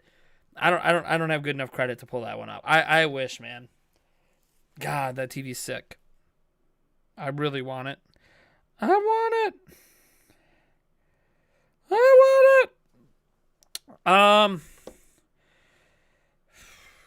Which video game generation? Oh, I already read that one. There was a question about Eric. Hold on, let's go. We don't get a lot of questions. Is Eric as quiet outside the podcast as he is on the podcast? Yeah. Unless you're talking about sports. He'll talk about Packers all day long. He will talk about the Green Bay Packers. But he's a pretty quiet guy. He's always been kind of a quiet guy. I can get him to talk about some things. Like if you watch the Pokemon episode of the podcast, the little side dish conversation piece, he talks a lot on that one. Relative to other podcasts, he talks quite a bit on that one. But yeah, he's a pretty quiet guy. Obviously, what sucks about him being such a quiet guy is one of my jobs is he really wants to be on the podcast and be part of it. And who am I to say no to my best friend? He's been supporting this channel from the very beginning. He's my camera guy when we go to E3. So here's the thing. From the very beginning, I need to bring Eric out of his shell. The problem in bringing Eric out of his shell is he doesn't really game that much. Okay? He really doesn't. He's like one of the worst people to have on a gaming podcast because he doesn't pay attention to gaming news and he doesn't play games very much. The only system he owns is a Switch. He owns like 3 games for it. Mario Odyssey, Trials of... Crystal Chronicles Remastered, which he's very disappointed in, and Breath of the Wild. He doesn't really play games. Oh, wait, no, 4. He owns Mario plus Rabbids Kingdom Battle as well. So he doesn't really play games. He doesn't pay attention to news. Now, he's good for retro game talks. Anytime there's a retro game conversation, he's got a lot to say about that. But he doesn't really play games. I guess that's not true. You know what he plays a lot? Some South Park RPG on his phone. He plays that a shitload. He's always playing that. So, like, he's kind of a bad person to have as a co-host. And I know it. Which is one reason why, for the quality sake of the podcast, I want a guest on for every episode or two, because that's going to create that quality of conversation. It's a little awkward when Eric sits there and says nothing, but when I can't drag conversations out of him when he doesn't have an opinion. So it's a little bit awkward. That's why, to make the show as best as I can, I want to drag guests in. And Eric's talked to me. He wants to start a sports podcast at some point. I told him, we have to hit certain goals on Patreon before, I need to be doing the YouTube full time before I can ever consider, spinning up another channel and doing a sports podcast. Because he'll probably have a lot more to say in a sports podcast. Let me scroll on to the bottom. We had a couple people subscribe here. We had Facts of Justice Truth, My Six Fox, and Dragon Butt Boy. Or Drago Butt Boy. It's not really any better. Thank you for subscribing to the channel. I appreciate it. Apex Legends on the Switch looks bad. Well, mine finished downloading. I'll see what it looks like on handheld. Now, I was going to buy the Battle Pass anyways. I know it runs at 30 FPS. Okay, yeah, the logos are cool, but Respawn Entertainment, Electronic Arts. Lots of explosions, panic button. I love how they just epic explosions when you boot the game up. What do you think about Rivals of Aether? Never heard of it. Don't have an opinion. Apex Legends Season 8, it's already on, huh?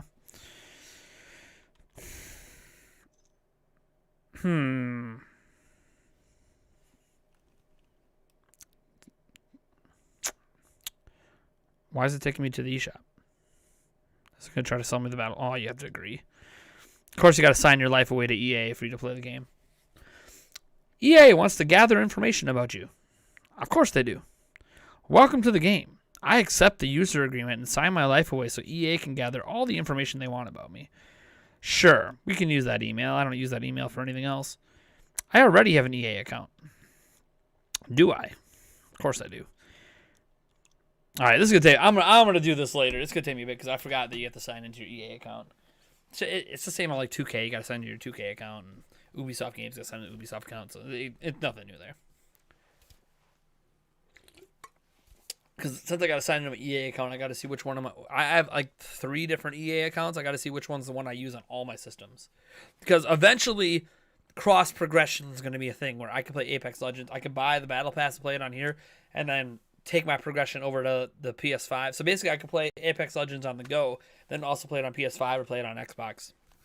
So that's one reason why I want to make sure I use my primary EA account so then I can transfer back and forth. Because I have a feeling I'm going to like Apex Legends. I enjoy Fortnite. I enjoy PUBG. I'm sure I'll enjoy Apex Legends. I've just never bothered to play it. Do I think Mortal from CDI Zelda will be... No. I would love to do stuff on YouTube. You love gaming and tech. I have zero interest in being on camera. I wish I had a more outgoing personality. Dude, Brian, have you seen some of my early videos? God, I'm just dog shit. Do I look comfortable on camera? You only get comfortable on camera by being on camera. That's like the sad reality of anything. You only get comfortable on stage by being on stage. What are your thoughts on Sony/Square making DLC for Final Fantasy VII Remake exclusive to PS5 during a supply shortage? It feels as if they are shooting themselves in the foot. I think they want to do something for PlayStation 5 owners to make them feel like it was worth the hassle to buy their PlayStation 5.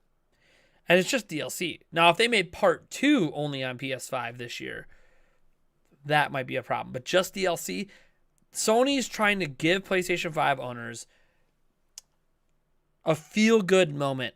Like, right now, if you don't like Demon's Souls... you don't really need to own a PlayStation 5. So, like, if you went through all the hassle to get one, they want you to feel like it was worth it. So they're going to give you some DLC. The DLC, I think, is just kind of a toss-out. Hey, we want PS5 people to feel like it was worth the money to buy that PlayStation 5 right now. It was worth the hassle to buy one. It was worth the extra money you paid a scalper. So we need to give you something that's exclusive for a big game.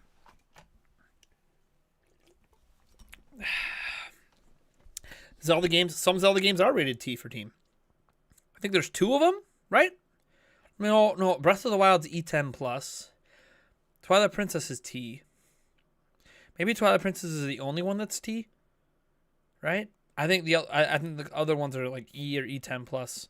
So I think Twilight Princess is rated T, but I don't know that any of the rest are. I usually don't check the ratings on games anymore because unless I'm buying them for my kids, because if I'm buying them for me, why do I care what they're rated? Ratings don't matter to me. Zelda, let's see here. Are you excited for Monster Hunter Rise? I know I'm asking a lot, but I'm really excited. Yeah, I'll probably play it on stream on launch. We'll see.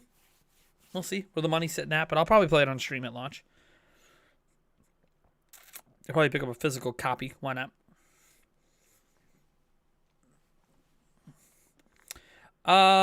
Do you think Sephiroth was added to the Smash as a Final Fantasy villain? Eggman will be added as a Sonic villain. I'm surprised Eggman's not in, to be honest. I thought Eggman would have been in a while ago, so I could see Eggman being one of the DLC characters that's left. Do you think we'll get Skyward Sword HD and Mario 3D All-Stars so we stay on Switch for something better to come out later and then they go back in the vault? Skyward Sword HD is not a temporary release. Skyward Sword HD is not going to go back in the vault. Skyward Sword HD is staying on the platform. That is not a temporary release.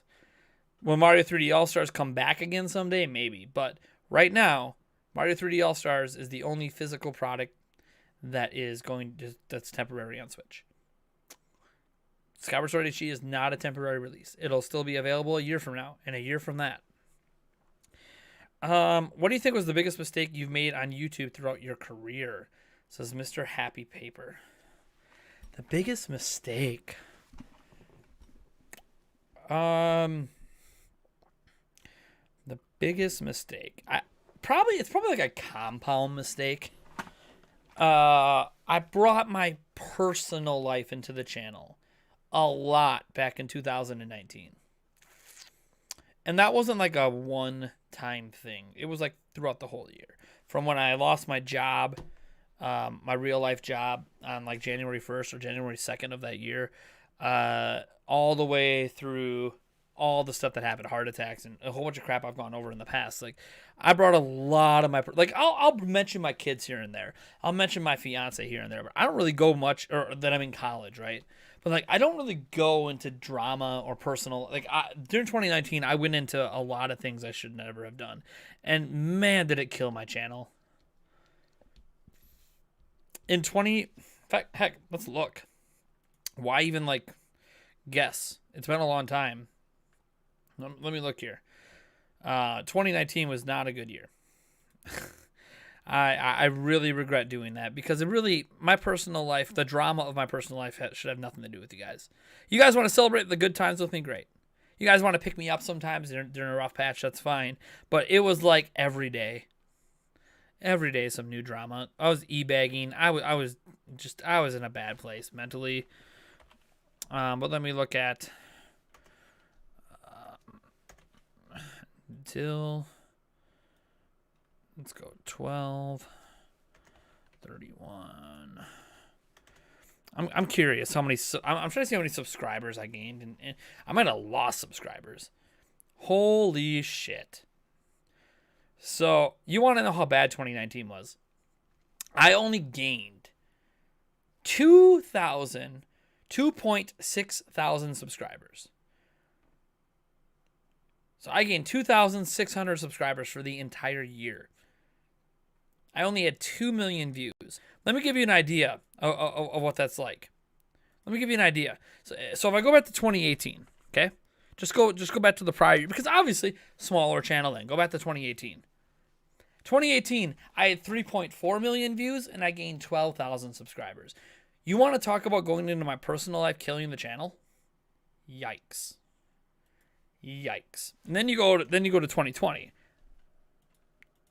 Then you go to 2020, baby. I think it was my best year ever. Yeah, we had 8.7 million views and we gained 31,000 subscribers. So 2020 was my best year ever. But like 2019 was a massive lull because it was just so drama filled. Wait, nope, sorry, that was not accurate. 1 second, that included 18 and 19. Hold on. Yeah, so I gained 16. I guess 2020 was not good because the drama kind of continued into the beginning of that year. But I ended up with 3.2 million. It's kind of a bounce back year towards the end. From September on, obviously we know September blew up for what it blew up for, but yeah, the drama almost killed my channel entirely. Like I literally almost killed my channel. Like just dead ass killed my channel. But then like we look at this year, dude, I'm doing great this year, I think. I had 3.2 million views last year.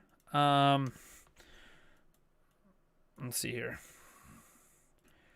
And I mean, here we go. Wait, no. Why is that going from 20? I hate all this works. I just did this. 2021. There we go. So like this year already, I already have gained 3,500 subscribers this year. So an average of 1,000 subscribers a month, something like that. And I already have 881,000 views. So I'll already have 1 million views by the end of my 3rd month.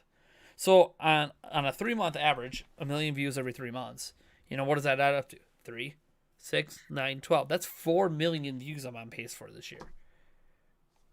I'll take that. That'd be my best viewership year ever. I've never had a year of 4 million. So 4 million views. You look at 3,500 subscribers in the first 3 months. What is that? 7? Wait, so that's 3.5, 7, 10.5.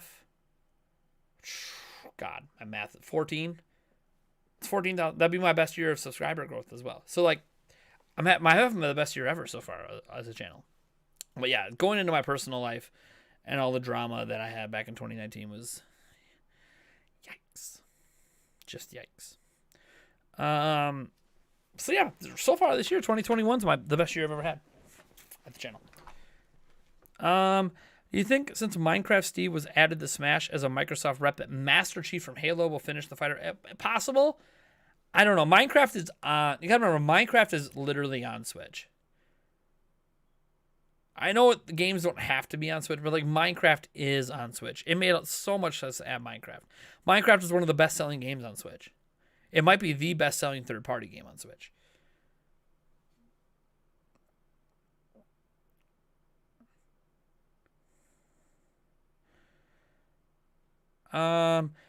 That's a relief. I'm the only one who sees a pattern with Wii ports. Skyward Sword.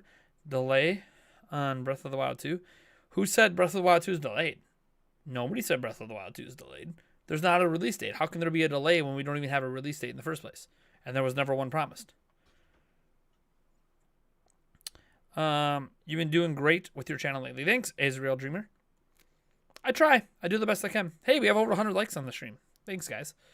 Koopa Slayer, hey, can't stay the whole stream, but I wanted to give you a shout out. Your content's the best it's ever been. Keep up the great work. Thank you, Koopa Slayer. I know you've been around for a while. Thank you. You've seen some of the lows of the channel. I know you, but you've been around back during some of the lows. So yeah, I have the channel on the right track. I'm enjoying making content. My life's in a good spot for the most part. Still a lot of stress as a parent. When you have 3 children, there's always going to be a lot of stress. Let's just be honest. My relationship's going well. My channel's doing well. My job's going well. School is going pretty well. It could be going a little better, but it's going pretty well. And I'm making some of the best content of my life right now, so I'm happy. Do you think the Switch Pro is being overhyped and will be disappointed? I mean, define overhyped. There's so many like speculation and leaks and rumors about the damn thing. Who knows? It's anything from, oh my God, it's the same Switch with a bigger, better screen, to, oh my God, it's the greatest thing since sliced bread, and literally everything in between. I don't even know what people expect at this point. I don't even know what I expect at this point. My expectations are just, I'm ready for something new, whatever the fuck it is.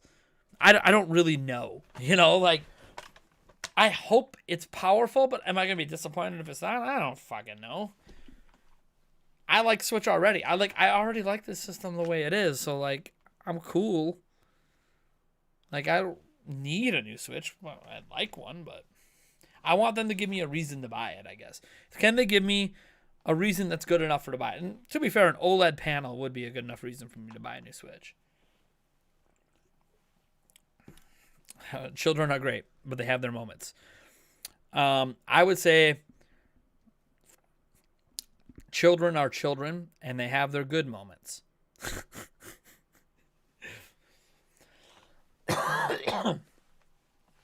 I don't regret having my kids, but I will say that it's a little bit of a rough go with my children for various reasons that I'm never gonna get into it on the channel. I don't want to. They're kids. I don't need to expose them for any of their bullshit. Shot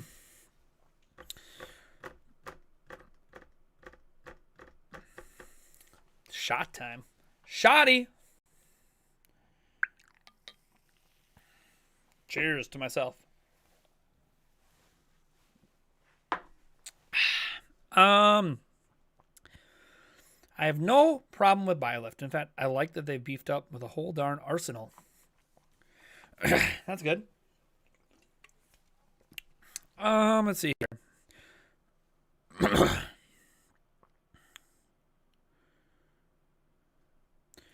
I don't know what this person, the Harlequin, totally bisexual, but less romantic, is trying to say. But, I mean, there's nothing inappropriate in that, so I showed it. Do I drink seltzer? You can kind of call it seltzer. It is bubbly water, but I drink it mostly for the caffeine, and it keeps me away from soda. The only bad thing is there's 40 milligrams of salt, which actually isn't that bad. But, like, there's 27 milligrams of vitamin C. Vitamin B6, we got a half milligram. We got 5 milligrams of calcium, 85 milligrams of potassium. Vitamin B12, 1.5 milligrams. So, like, it's mostly good stuff in here. That's what's cool about Bang. It's made by Redline, which is, like, one of the worst energy drinks in the world in terms of, like, going to kill you. That's what's so cool about this is it's, like, something that's really not that bad for you, and I still get my little caffeine kick. It's basically my version of coffee. Because I don't like coffee. Is it as good tasting as soda? Probably not, but keeps me away from it. Oh, man. So I got, like, right here on my face.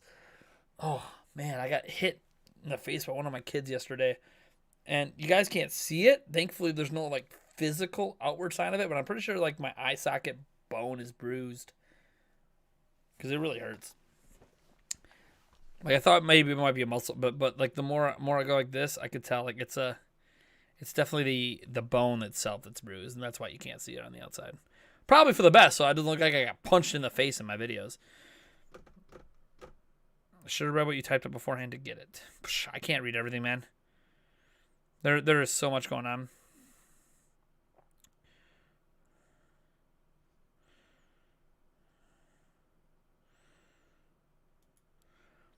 I agree, the Harlequin. No one should expect PS5 level. The technology doesn't even exist to put a PS5 in your pocket.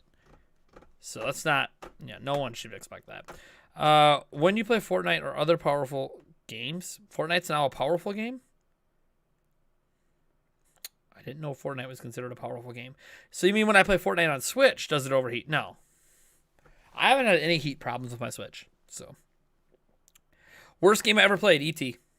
Oh, wait, no. Is E.T. or, I don't know, it's either E.T. or Superman 64. I know those are infamously bad games, but I literally played them as a kid. And they were not good then. You really are Rich's son. I'm almost as old as Rich. Literally, like, Rich and I are close enough where it's like 1 year away we could have been in high school together. Like, I'm not Rich's son. Do you see me taking $50 donations to take my shirt off and show you my nips? He does that on every shirt. I'm not saying there won't be a time I won't ever do it, but it's going to have to be a lot more than $50 before I ever would even consider taking my shirt off on stream. I haven't done it yet, and it's been a long time of me streaming.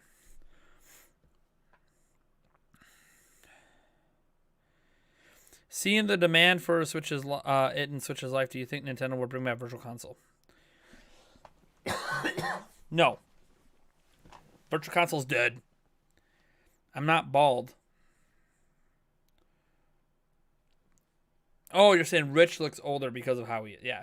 Because he's balding and his facial hair is like all gray. I have gray, by the way. You can kind of see it, especially on this side. You can kind of see it in here. But like, it's not like so gray that I look ancient or whatever, right? It basically matches my hair up here. You can kind of see a little red tint to it. I got some Irish in me, you know. But someday I might, dye it a little bit, Maybe like for my wedding. When I get married, maybe I'll go in and dye it a little bit. So, I mean, they can do color corrections in photos, but I'm just going with a quick dye. They sell like that beard dye. I don't know why it's hiding everyone. Maybe it's just because of the word bisexual in your. It must be the name bisexual in your name that's causing that. I don't know why YouTube hides that. Have I ever played Terminator 3? No. I'd pay you to keep your shirt on. So, if someone dropped $200 to take my shirt off, would you drop $300 to keep it on? Because that's what would have to happen. Won't that be an interesting? People going back and forth with really high donations to try to get me to take my shirt off and keep it on.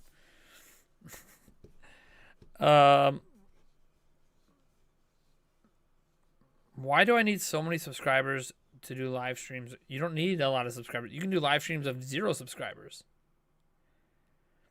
Oh, wait. Maybe not on YouTube. On Twitch, you can do with 0 followers.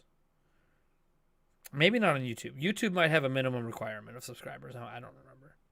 I've been past that minimum for so long, I don't remember. Like, live streaming didn't exist when I started doing YouTube. So, like, live streaming wasn't here on YouTube. So, I had enough subscribers by the time they started doing it. I would drop $200 to make sure you keep the horse mask off. I don't want to see you half nude. That's funny.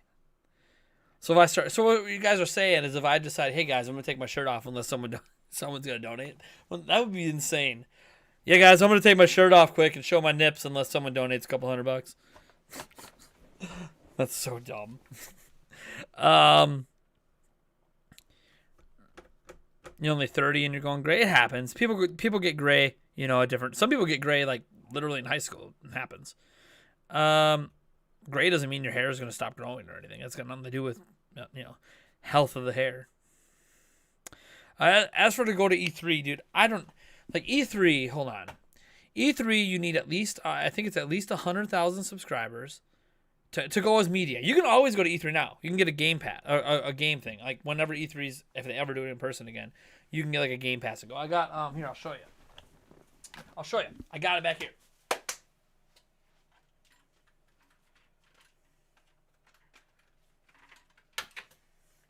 So, you can go to E3. So, I had a media pass. I don't know what I did with it. I probably burned it because it was from Zelda Informer. So, E3 2018. My channel wasn't big enough. I got a gamer pass. See? Valkyrie Chronicles 4. We had some Persona on the back. Persona 3 on the back. So that was like my lanyard, and I've got like all my pins from E3 on there. It was Super Smash Bros. That year. Smash Bros. Ultimate. And then you got E3 2019. Again, gamer pass. Switch logo. I had Pokemon, Sword and Shield on one side, Link's Awakening, I think, on the other. Yep, Link's Awakening. So, like, I had gamer passes, so you don't have to now to go to E3. Then you got to pay to go. But to get a media pass, I think you need 100,000 YouTube subscribers. And here's the crazy. You want to know how crazy it is for E3? So you want to go as a YouTuber, you need 100,000 subscribers, and you need to have an average of 50,000 views per video you upload. Most people at 100,000 subs are not getting 50K per. I mean, it's even Spawn Wave. He's at almost what, 600,000? Spawn does. John over there. Let me see here. Spawn. Does he even get 50,000 per video at 500K? Maybe he does on average. Let's see. Maybe he does now. I see his latest episode of Newswave has 73K. Yeah, I guess he is now. Okay, he's getting about 100K now. But I mean, the guy's got almost 560,000 subscribers, and he's finally getting like 100K, 120K per thing. When he was at 100,000, he was not getting 50,000 per video.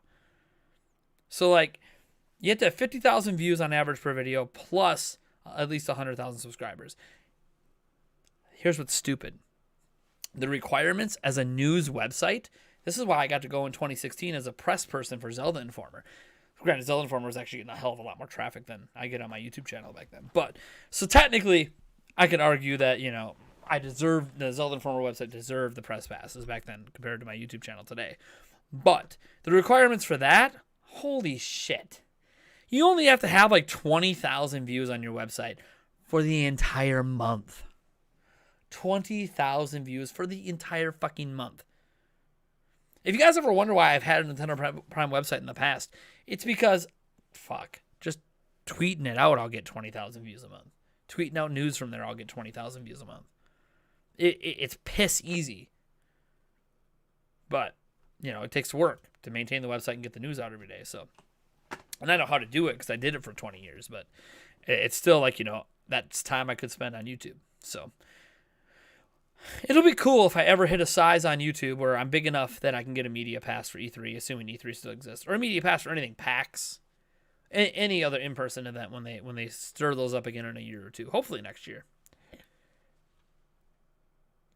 Last time Nintendo was on E3, we got 2 fighters. If that happens again, it'll be the last one. So what happens in October? No idea. Splatoon 3 hype? I have no clue. All right, later, Harlequin, I saw your thing that's hidden. How is your new PS5? Fun. Cool. No problems. No complaints. Works as I expect. Goodbye, pizza roll. And I remember how you were right about the Xenoblade Chronicles remaster with Player Essence. He was wrong. Good job. Yeah, dude.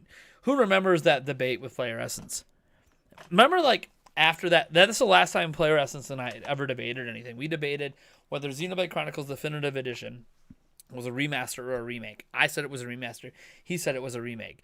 People thought when that debate ended that he just owned me, right? That, God, Player Essence destroyed you, Nate. He destroyed you. He easily won that debate. But I was right, and we found out literally days later that I was right. And Player Essence literally went on Twitter. It's like, well, got to give it to Nintendo Prime. He got it. He was right. So, like, it was a debate that had a factual winner at the end that I still don't really get credit for because people feel like he out-debated me, which was really weird since I defined clearly what a remaster was in my mind and was 1,000% correct when it came out that it was a remaster, not a remake. But, who cares? It really doesn't matter. Player Essence is a good dude, and he's really good with debates. I'll give him that. He comes prepared. I was actually prepared for that debate, though. The debate before that, we had a debate like 2 years before that that I wasn't as prepared for. And I'll admit he kicked my ass in that debate. But I was actually ready for the Xenoblade debate. I had my research and my information right in front of me ready to go. So, I have an idea for a video series. Maybe it's more of a live stream series. Maybe I should call it that. Maybe it's more of a live stream series. Maybe it's a video series. Maybe it's something where I get people like in a video chat, So you guys don't have to like this guy. It's okay. I don't always like him either. You guys ever heard of Steven Crowder? You guys don't have to like him. I don't really care. He's a Republican. I understand. A lot of people don't like Republicans. But he did this Change My Mind series. And he hasn't done it in over a year, COVID and everything, because he does it in person.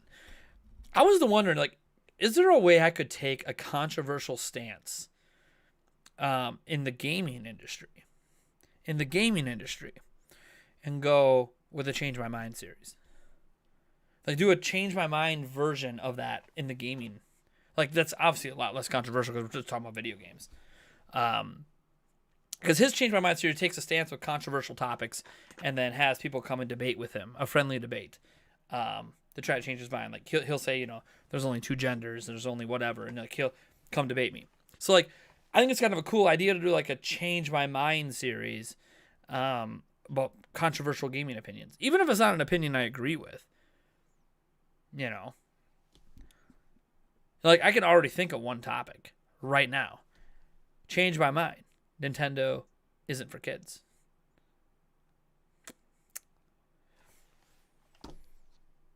That's already a controversial opinion right there. That would be like an amazing first episode. But the problem is he does this in person. And he doesn't know who's gonna like come. I don't know how to make that video series work. I mean, I could do as a live stream. Hey, change my mind. Someone gets passionate in the chat, dude. Hop on Discord. Let's video it up right now. Change my mind. It'd be cool as a live stream series, you know. But I don't know. Like I don't know. I mean, I'd want to do it as like a standalone video. I think it'd get more views as a standalone video. But it's hard to do as a standalone video because like I got to arrange people to be on ahead of time, and then people will just think it's biased because, you know, I have to arrange guests ahead of time. You know, and you're going to get people on that, you know, I don't know. Because you're going to get people that are going to come on in a live stream part and just be like, fuck you. So, like, I don't know. It's tough to do in an online environment. But there's got to be a way I can do it. I change my mind where I can, like, queue up one person at a time. Kind of like Angry Joe on the podcast. I'll DM him right now. He's not going to come. Well, actually, I don't know if I can DM him. I don't know if he follows me. No, he doesn't follow me. I have no way to get a hold of him. Does he have an email? No, he doesn't have a public one anyways. I'll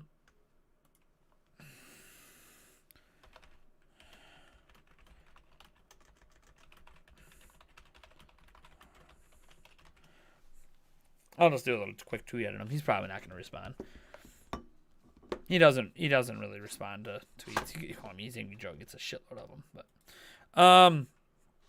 it's all right. Gamer T123, welcome to the stream. It's all right. You're late. No hate.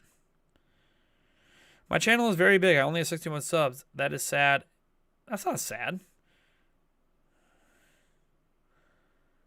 You do need 100,000 subscribers. 100,000 subscribers and 50,000 views to go to E3. Otherwise, you just buy a Gamer Pass.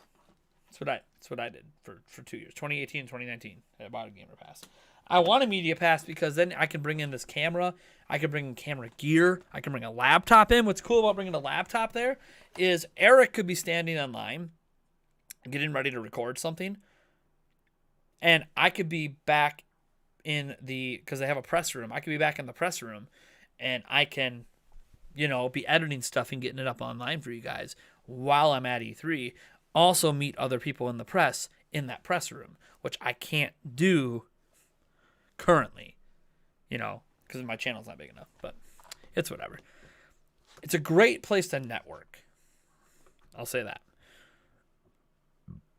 Normally I wouldn't ask this, but yeah, that Change My Mind series. It's a really cool idea. I just have to figure out logistics to make it work. Normally, I wouldn't ask this of you, but seeing as it was months in the works, multiple people, can you please share your opinion on my latest video when it comes out tomorrow? Super Leaf 64. Let me open your YouTube channel, so I don't forget. Otherwise, I'll forget. But I will open I got your YouTube channel open now. I'll hit refresh. I'll hit refresh on it tomorrow, and maybe you got Super Mario SMG 4. Re-bloopered flashback that premieres tomorrow at 4 p.m. Okay, I'll try to leave you if I remember. I have it open, so hopefully having it open will remind me. I'll try to comment on the video, some thoughts if I have time to watch it. 4 p.m. is kind of a weird time, so I might not see the premiere, but I can watch it after the fact. What's up, Diego Ryder? Gimbal Gambler says thoughts on Anita Sarkeesian.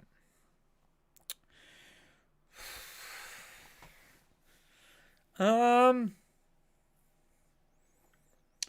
don't think she's a piece of shit. A lot of people have like this black and white view of Anita. You're either an Anita supporter or you fucking hate her. I don't hate her. Do I think she takes advantage of her position for money? Absolutely, but so do a lot of people. I think that I disagree with a lot of the things she says, but just because I disagree with her doesn't mean I hate her as a person. I don't know her as a person. She might be lovely. I have no idea. But do I disagree with her stance a lot with some of the feminism stuff with games? I think there is a point to be made about feminism in games. I don't know that she always makes a good one. But that's my opinion.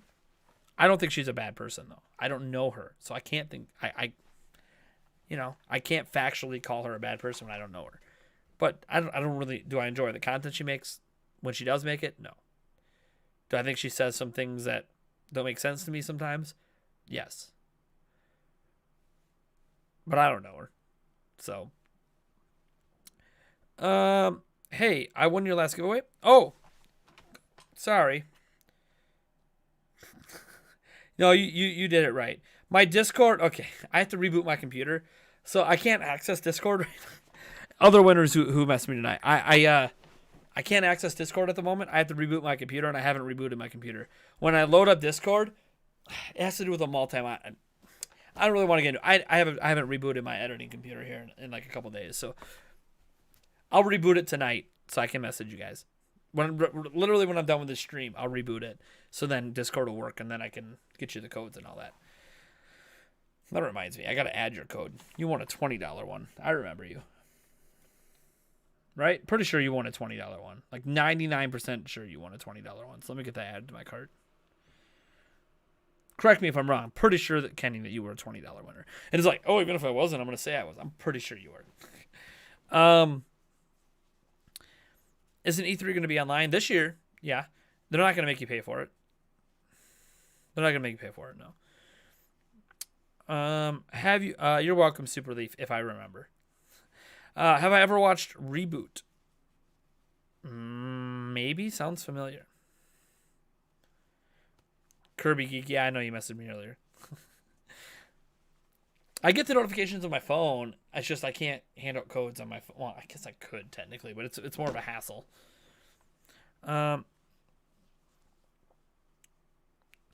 Is Bowser's Fury worth it? I think Bowser's Fury is great. Would I spend $60 just to play it? No. But good thing you get Super Mario 3D World along with it, which is fantastic. So if you plan to play Super Mario 3D World, then absolutely it's worth it. If you just are going to play Bowser's Fury, I'm not sure that I'd pay $60 just for Bowser's Fury. I inspired you to start a YouTube channel? Well, cool, man. Good luck. It's tough out there on YouTube sometimes. It really is. It really is tough out there on YouTube. Well, good luck. It's a tough space out there. I saw your channel, GamerT123. Seeing your channel right now. A new direction. A big announcement.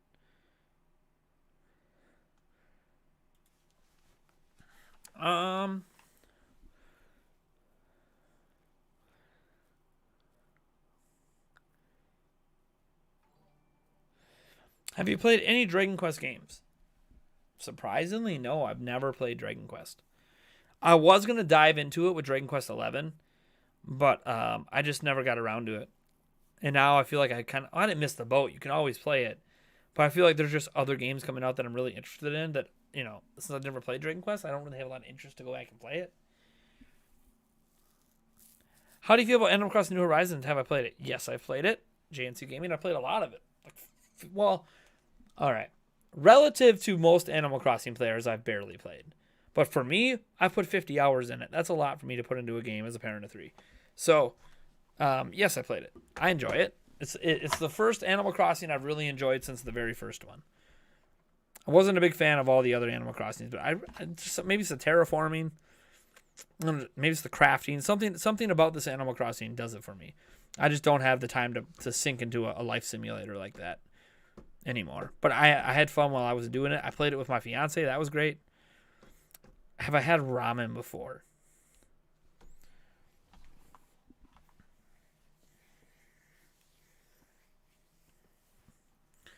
How do I get to my age without having ramen? I have ramen upstairs right now. Right now, there's ramen upstairs. And I like the chicken flavored one. It's like the only one I like. So, yes, I like ramen if it's the flavor I like. Have I seen any of the Elsa and Spider-Man videos? Yes.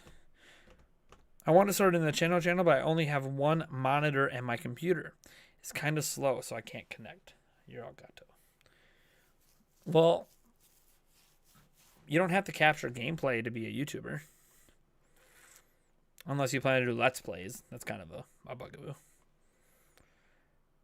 You can, like, literally, if you have a phone, you could be a YouTuber with just a phone. You don't even need a computer. But you won't be able to obviously do gameplay stuff with a phone. You have to be willing to be on camera.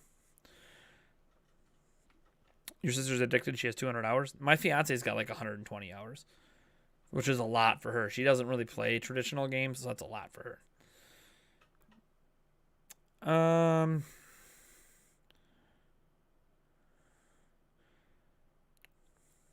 You're my favorite game streamer. You have a great energy to you. Keep up the good work. Thanks, Ekans. I don't even game stream that much, so thank you. Did Yulia take over Soul Management? Dude, yeah. Yulia's like the only one that consistently... She doesn't play it as often anymore. She still checks in like a couple times a month. And I don't check in at all. So she basically controls everything on the island. Which is fine. Can you do a collab game stream with Ninja?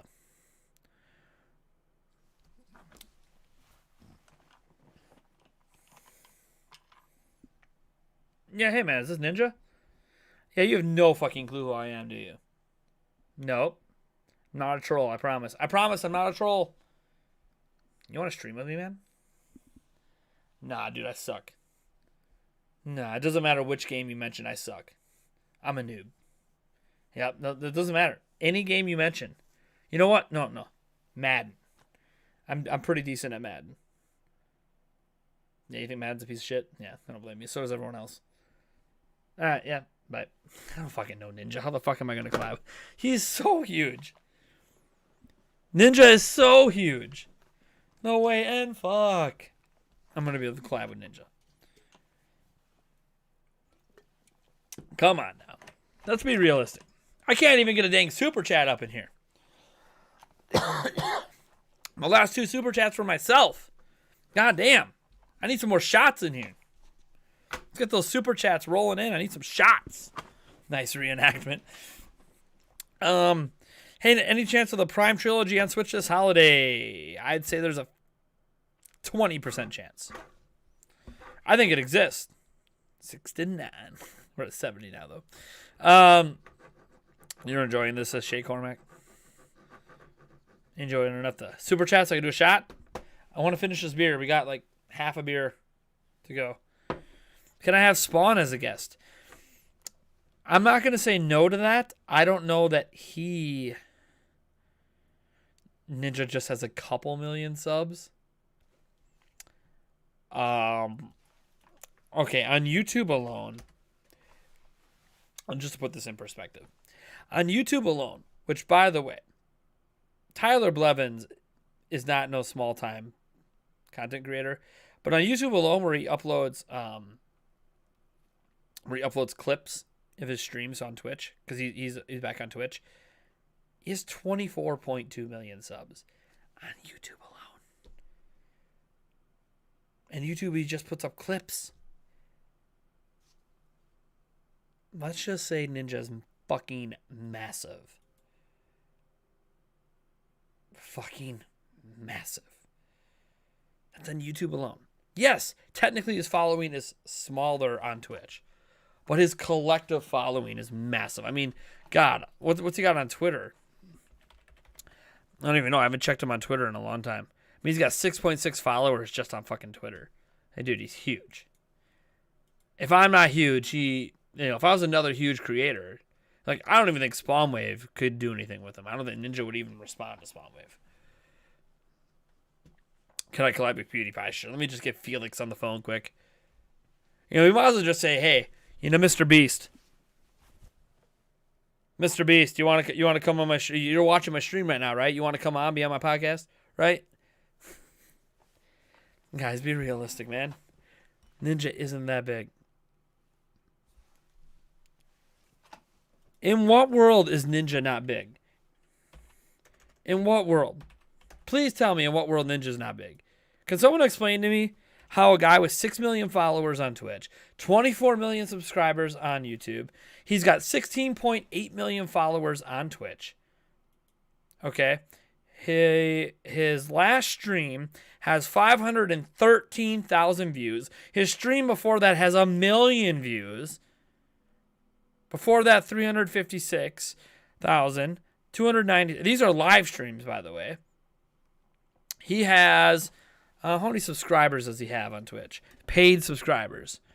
How many subs does Ninja have on Twitch? There's a website that tracks this. That was back in 2018. Hold on. Here it is, Twitch tracker. Ninja has currently 5,739 active subs. That's at least at the $5 level. You know how hard it is to have that many subs on Twitch? Like, just looking at the channels, right? Let's see here.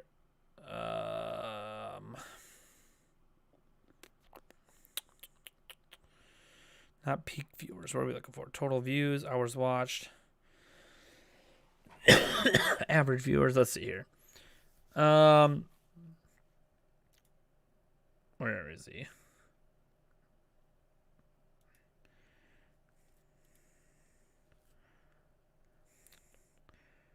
Oh, his average is higher. He's not even listed streamers with the most viewers.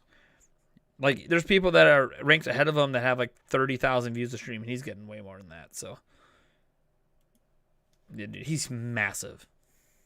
Is he as big as he was at his peak? Probably not. But he's still a big deal. Do a collab with Alex CND. I don't know if Alex will get back to me. I've tried contacting him in the past. I don't know if Alex will get back to me. Nor do I know if he's even interested.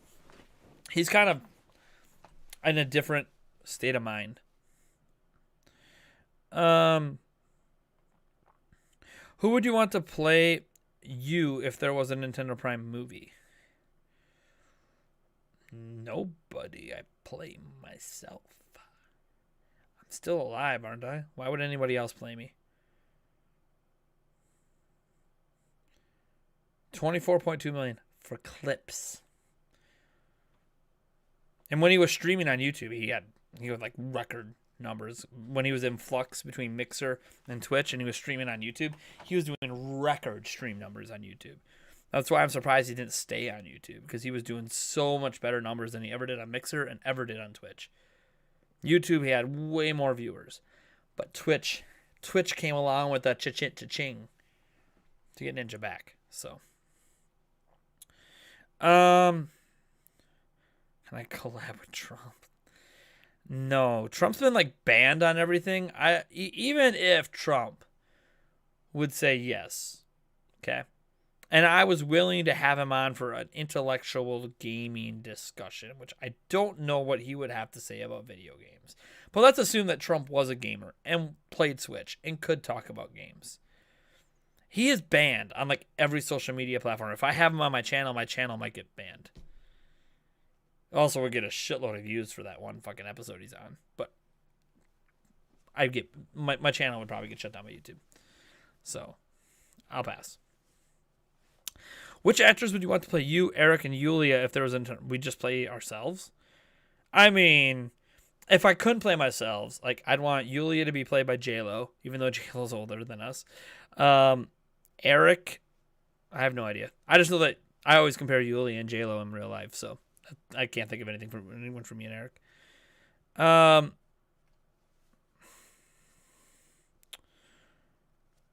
Man, you guys always come up with all these people to do collabs with.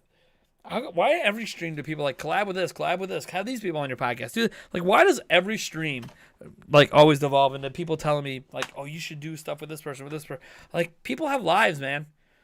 It's hard for me to get collabs with people that just have lives. It's tough.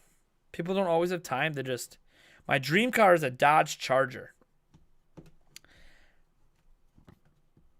But I could try to get Spawn Wave on an episode. He does message me once in a while. It's been a little bit since we last chatted, but we do follow each other on everything and have a private DM conversation. Yeah, let me just get Shigeru Miyamoto on.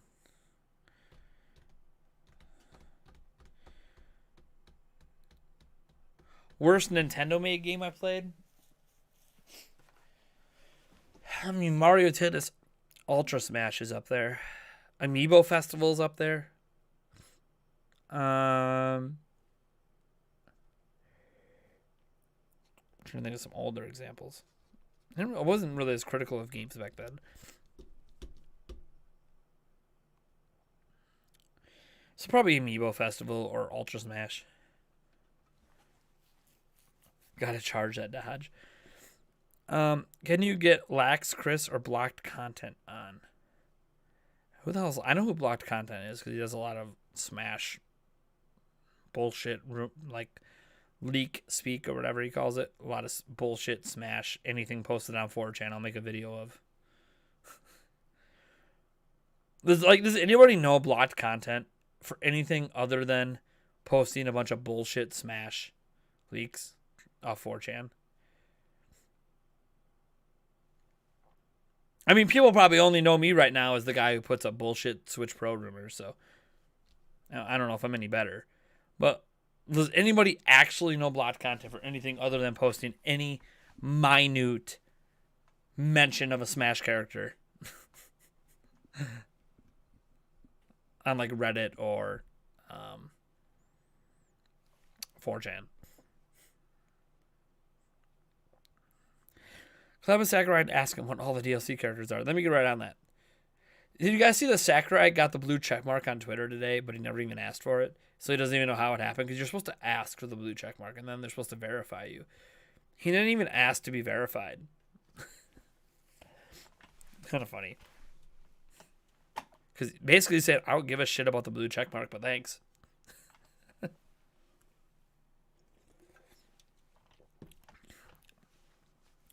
I don't understand the verified blue checkmark either. Like, okay, are you Nintendo Prime?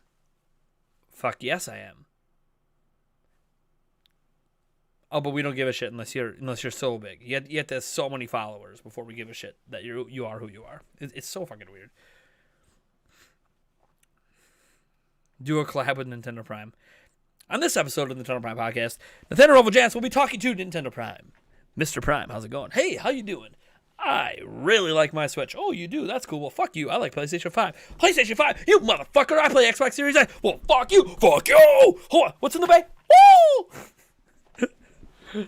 Just be a freaking argument with myself. Start a console war argument with myself.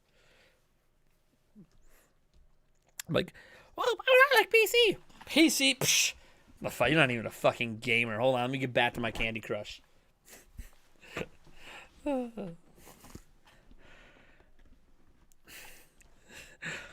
Dude, how many times has Black Content said Gino's getting in?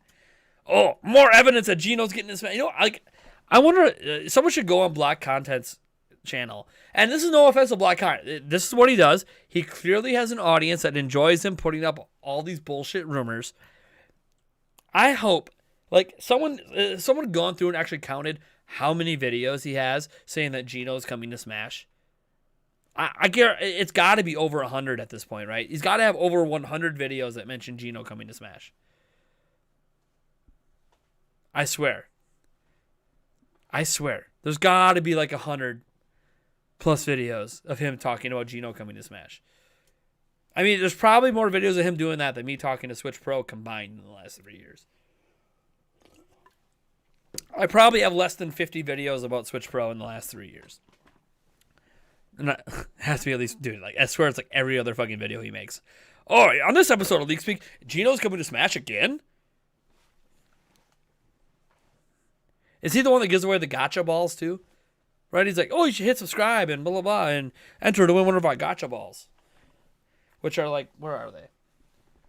Don't get me wrong. It's good he gives away anything. I think he's the gotcha ball giveaway guy, right? I had one laying around here somewhere. My kids must have fucked with it. Anyways, they're like these little $5 things you can get from GameStop. There's nothing wrong with giving. I mean, it's better than giving away nothing. But I swore he was the guy like every video talks about the 3 gotcha balls he's giving away. I didn't pay for that one. I just really wanted a drink. My favorite Zelda game is Breath of the Wild. That's easy. Gamer T123 go, dude. It's a lot of videos, man. He has talked about Geno and Smash so much. It's insane. I stopped watching his content. Like, every now and then, he'll come across a leak that comes from a relatively decent place. Like, did he lose subscribers? I swore he was at 40,000. I mean, his like to dislike ratio is not very good. So, like, Master Chief gets the invitation. 78%. 79% like. 66, 76, 75. 83, 74, 77, 72. Like, even his own audience that's watching his videos at a pretty good clip. I mean, let's be clear. He's got 3,000 views on his video today, 4,000 yesterday, 3,000 4 days ago, 5,000 6 days ago, 4,000 a week ago, 5,000 a week ago, 3,000 a week ago, 5,000 a week ago, 7,000 2 weeks ago, 6,000 2 weeks ago. Like, he gets good views. He doesn't upload often, but when he does, but once a day or once every other day, he's going to get at least 3,000 views. But his like to dislike ratio is horrible. Go to my channel. Like to dislike ratio. This stream has a 98% like dislike ratio. But look, like my messed up video earlier today. 95% like to dislike ratio. 3.8 thousand views. The Switch Pro uses Aura and stuff. 3.8 thousand views today. 81,000 like to dislike. That's like one of my worst. And that's because John Linneman made a tweet that I think in hindsight he wishes he didn't make. Responding to me on Twitter. Because he brought negative attention to my channel that he didn't intend to do. So all those dislikes are basically from that one tweet that he has deleted. 670 views. God, that Monster Hunter video, nobody really gave a shit about Monster Hunter. I did get to the news pretty late in the day. That news came out early in the morning, and I didn't get to it till like 6 p.m. at night. So in hindsight, I probably could have skipped that video. The news was a little old at that point. But 670 views, 96% like the dislike ratio. Yesterday, the Cloud Tech in the Works thing, 1.4 thousand views, 97% like the dislike ratio. The Switch Pro isn't as bad as you think video, a 720p OLED panel, blah, blah, blah. 3.9 thousand views, 97% like the dislike ratio. Stop comparing Skyward Sword and Breath of the Wild, 94% like the dislike ratio, 3.6 thousand views. Live stream, 1.8 thousand views, 98. Another Switch Pro. Like, all my videos are like 90% plus like the dislike ratio. Most of them 97, 98, 99. I mean, I have a stream with 100%. Not too long ago. About a week ago. I mean, all my videos, I'm averaging probably 3,000-4,000 views a video. I mean, I have a couple that drop lower than that, but and I'm a bigger channel than him, technically. I get more views on per day than he does because I upload more content than he does, but it's just my like to dislike ratio. Basically, people who watch my content actually like my content. People that watch his content are kind of like but they keep tuning in. Those clickbait titles. Keep tuning in. What? Master Chief's coming to Smash? Then you watch the video and you're like, oh, this is bullshit.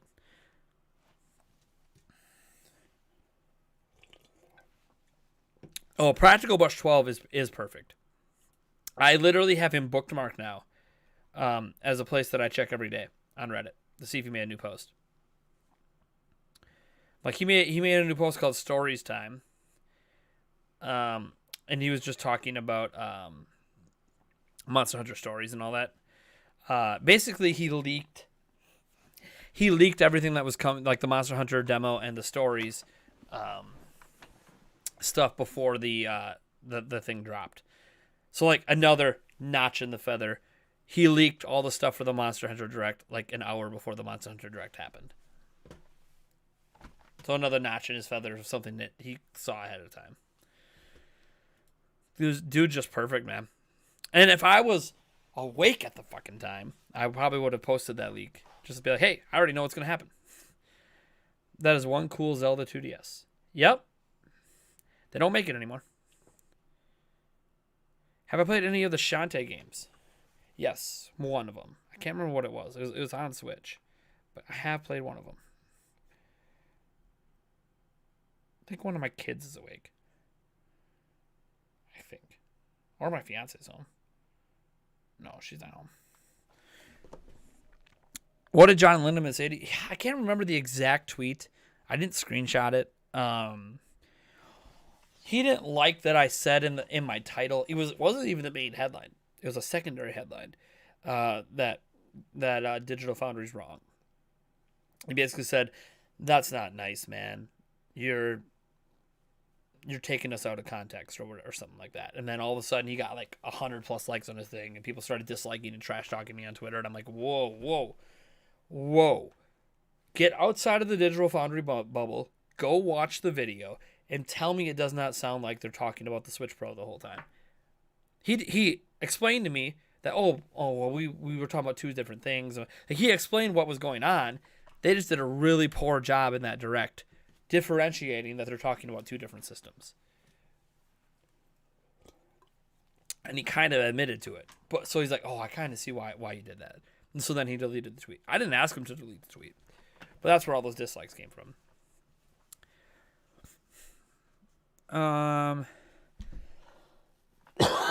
Baby Shark or Gangnam Style all the way. Fuck, that's a lot of fake Gino. I told you. Dude, there's so many Gino, and he's got such a bad to dislike ratio, but it's such clickbaity titles that he keeps getting, pretty good viewership. His channel is 204 videos on Gino. I told you. I told you. I wouldn't be surprised if it was 204. I'm sorry. Is there more? Did you retract your message because there's more? I'm not hating on the guy. He does what he does, and he clearly enjoys it. Blocked content likes reporting on fake rumors. Cool. Every now and then, he probably gets one right. 1 out of a billion. Cool. But, I mean, his editing's always good, and he's got a pleasant voice. It's weird that, his focus is so much. I mean, it's clickbait. It's all clickbait. And it keeps working. He keeps getting 3,000 plus views a video because of clickbait. So, I'd like to think that I get my views not necessarily because of clickbait. But what do I know? I always do March Madness every year. I haven't done a bracket yet though. How can you do a bracket? Are the brackets? I don't think they've done the picks yet, have they? I'm pretty sure they haven't picked the teams for it yet. Because there's still teams playing their tournaments right now. So I don't think the brackets are finalized right now to even do it. But I'll make a bracket once they're finalized. I'm in a group of friends that we do it every year.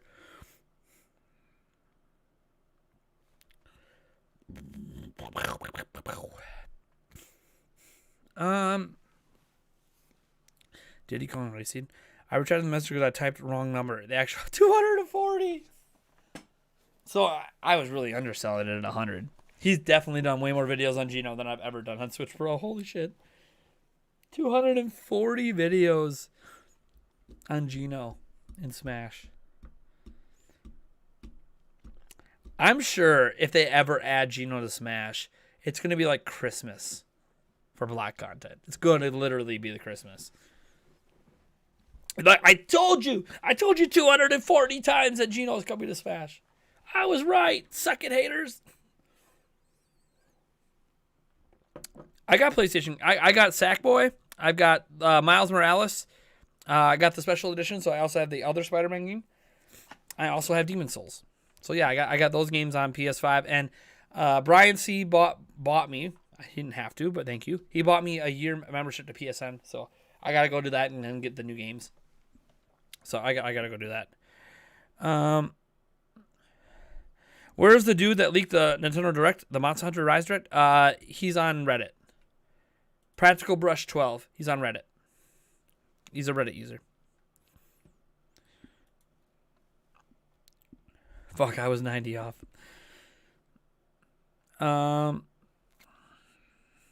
How's he doing it? When you buy every little morsel out there that any, like, I guarantee you I tweeted out there as a joke that I have it on good authority, Gino's coming to Smash. He'd have a video on it tomorrow. On my tweet. Should I tempt him? No one's gonna get it, but who's in this stream right now that I'm just joking. Just to see if he makes a video on it. Have it on good authority that Gino's coming to Smash. Yeah, I don't want to mislead people though. There's gonna be people that are gonna actually believe me if I tweet it out.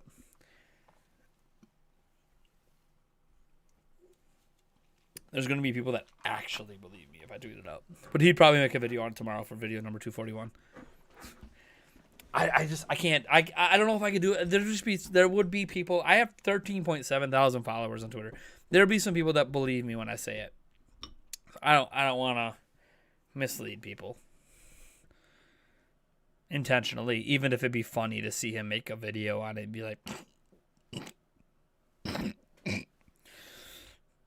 what's up, Thark? Welcome back, man. Then Prime confirms Gino for Smash. Yeah, I mean, if I go post it on 4chan, he'll post it. Ooh, this new anonymous user on 4chan said Gino's coming to Smash.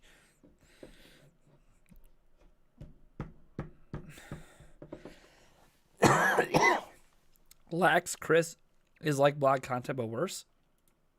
I've never heard of Lax Chris. Lax Chris. Never heard of him. 19, so he's got almost 20,000 subs. He doesn't get that many views though. For 20,000 subs, figured that he'd be getting at least 1,000 views per video. I mean, I just see a bunch of live reactions.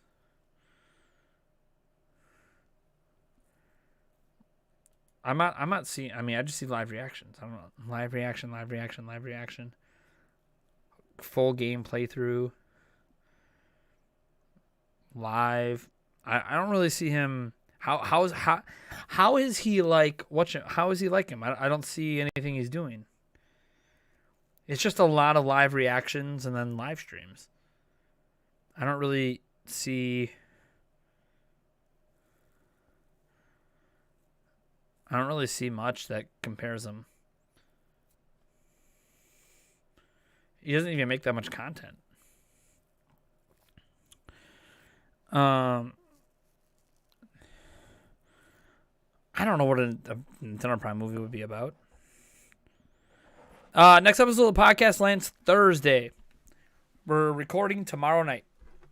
Next episode lands Thursday. So forward to that, we'll be obviously talking Switch Pro. Probably talk about the Microsoft Bethesda stuff. And we'll see if anything else tickles my fancy. I got to get the topic list together, like around dinner time tomorrow. So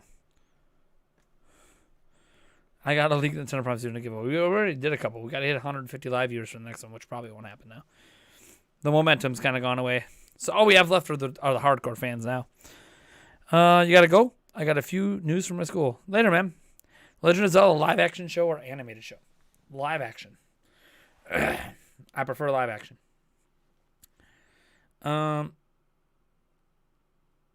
Jurassic Gamer.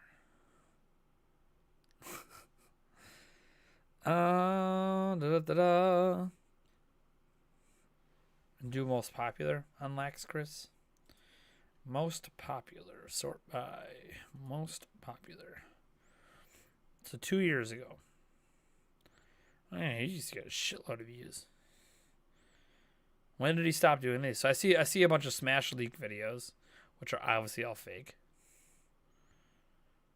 I mean, I don't mind like the evidence for Sans. You know, like, I don't mind stuff like that. No, if someone wants to, like, do an analysis video and be like, hey, I think this person's coming to Smash, and then present some evidence, I don't mind that. Leaks that aren't real.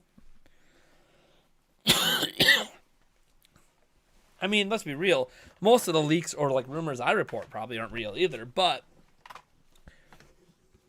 I don't hammer it home like this. So a couple years ago, he was getting a shitload of views. Yeah, I mean, he's getting way more views than whatchamacallit got. I mean, look at this, like 100. Well, what? Hold on. Before I say that, what are his top? What are blocked content? I guess I didn't look at his top viewed videos. Videos sort by most popular. I don't even know what his most popular videos are. Maybe. Well, okay. Okay. Okay. Blocked content has even more views. So, I mean, when did he stop doing this stuff? He clearly stopped at some point. He stopped doing this leak stuff. I'm trying to see. He was still doing it a year ago. I'm trying to see when he stopped.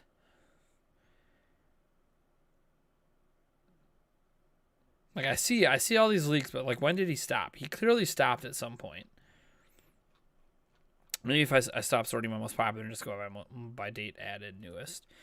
Like, when did he stop? Because it looks like he hasn't done it in a while. 5 months?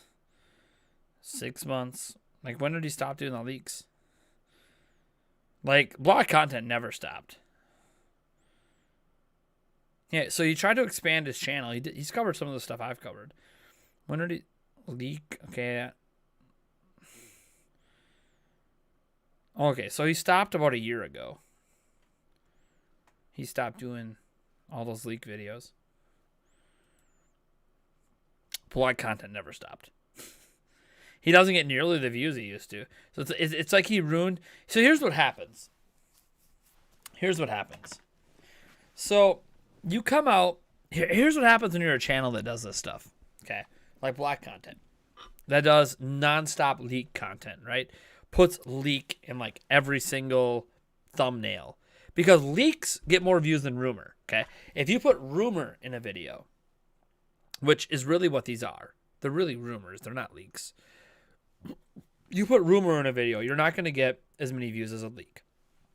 Leaks are considered by nature of being called a leak to be considered legit information. So when you say the Switch OS has been data mined and we learned XYZ about the Switch that isn't announced yet, that's a leak. Okay? Nintendo's servers that were hacked over a year ago that we got a bunch of information off of, that's a leak. Leaks are real information that kind of slips through the cracks. Okay? And we can pretty much call anything Practical Brush post at this point a leak as well. But that's what a leak is. That's why leaks get so many more views than a rumor, because leaks are considered legit. Rumors are kind of, a fart in the wind. Sometimes they're real, sometimes they're not. So what's interesting is when you're a channel like this and you put leak in like every fucking video you make, like every fucking video or almost every video. I mean, it's pretty close to every video, some sort of leak. What happens is you're going to get a shitload of views, especially if you're doing something that no one else has done. Okay? Like his top viewed video, not the Platunia code. That used to be a big thing in Smash, all the code stuff. But like, let's say newcomer trailer leak. Okay? One, it's a fake screenshot. Okay? 215,000 views. You keep doing stuff like this, right? You keep doing these leaks. You start grabbing all these things. You are the only person on the whole of YouTube putting up this newcomer trailer leak because it's obviously fake and no legit outlet would post it. But you're the only one who does it. You're going to get a shitload of attention for it. 215,000 views. Make, make $600 on the video or something. And you're going to you're like, well, fuck. Even though it's got a bad like to dislike ratio, fuck, why won't I do it again? So then you do it again. Then you do it again. Someone leaked all the Fighter Pass newcomers. 140,000 views. And you keep doing it. And you keep doing it, and you keep milking and milking and milking with fake information. Eventually, it comes around to bite you in the ass. And now he's going from where he was getting hundreds of thousands, 80,000, 70, 50,000, 60. Now, for the exact same type of content, 3,000, 4,000, which, to be fair, for his channel size, is pretty appropriate. 40,000 views, get about 3,000, 4,000 views a video. That's pretty respectable. But none of his videos blow up anymore. The algorithm doesn't grab his videos and toss them out there anymore. Why? Because, one, it pays attention to the like to dislike ratio. So it realizes shitloads of people are disliking the videos. We're not gonna keep sharing his content when clearly people aren't liking the content when they do get it, right? I mean, if he gets a 10K video, he got one a month ago, like that's extremely good for him. So like it doesn't work like it used to. So what happens is you erode confidence in your own subscriber base in what you're doing. And then you also erode the YouTube algorithm, and eventually you get to where you are now, where he might never have 100,000 video again. I mean, I just had 100,000 video not too long ago. I'm out of focus. Am I in focus now? I wasn't looking at my Streamlabs. Am I in focus now? I've been in focus most of this stream. I have a different lens on right now.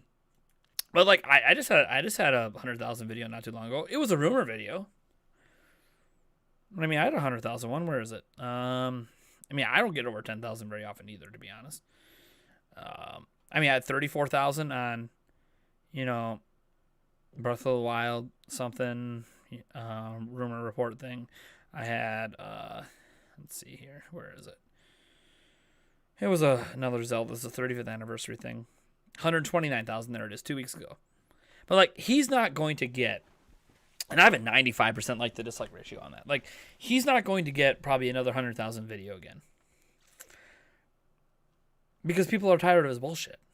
They're just tired of it. Like, I can't remember when the last 100,000 video I had before that was. Maybe back in September. I don't think any of those Game Explain videos got that big. Like, I'm just going back. I have a number of videos in the last month over 10,000. 16,000. Yeah, there's the Game Explain stuff. My most popular Game Explain one was the first one I did for 25,000.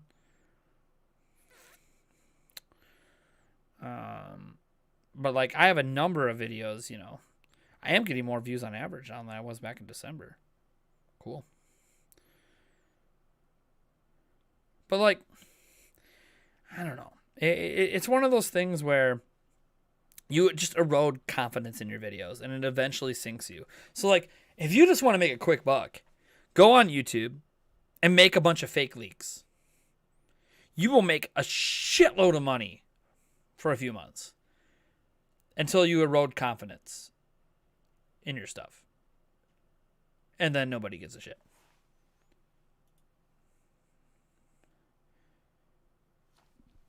So that's kind of what happens. And that's what happened to Block Content. Probably what happened to Lax Chris, which is why he's not getting very many views either. Am I getting the Spawncast 200 shirt? I think I'm on that 200 shirt. I was on the 100 shirt. I don't know.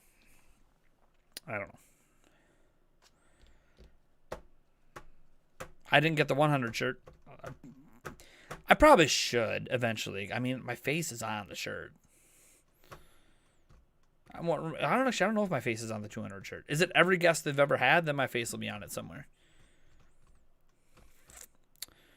I'm crying, shaking right now. Blocked Content just leaked your favorite beer. What, Miller Lite? Actually, fun thing is, Miller Lite's not my favorite beer. It's not my favorite. It's my casual drinking beer. But it's not my favorite. My favorite to casually drink because I can drink a lot of them. I would never call it my favorite beer. I think one of my kids is awake. See, I thought they were awake before, but they haven't come downstairs yet. I wonder if they're just in the living room, sleeping on the couch. They do that. Damn, you could talk the ear off a donkey's tail. Paint Fat Purple. I could talk, man. That's one thing that makes me... I don't know if it makes me entertaining, but... I can talk. I'm a talker. Works for live stream situations like this, where like there's no noise unless you talk. Zelda Breath of the Wild trilogy. I mean, technically that's what it is with Breath of the Wild 2. Why are you still awake? I have no idea why you're still awake. I wonder what Black Content's going to do when the Smash Fighter Pass ends. He's probably just going to move to Nintendo Game Leaks. He'll either do... When the Smash Fighter Pass leaks, he'll probably start leaking that there's going to be a Fighter Pass 3. And then you'll start doing fake leaks for that Fighter Pass. It doesn't exist. And then when it's really over, he'll probably start doing like Breath of the Wild 2 leaks or something. You know. Nintendo Direct leaks. He'll move on to something to try to capture attention. And like he acts like he, you know, like when you watch his video, he'll be like, "Oh, support me on Patreon or do this or that." Like, you know, I don't just do leak speak, and it's like, dude, like almost every video you upload leak speak. It's like you don't really have any. I'm not gonna say he has never done anything but leak speak, but like a majority of what he does is leak speak. It's like saying I'm not a news channel, even though a majority of what I do is news. Like, obviously, I'm partially a news channel. I'm also a discussion channel, but like I know most of what I do is news. Duh. I'm not gonna deny what my channel is.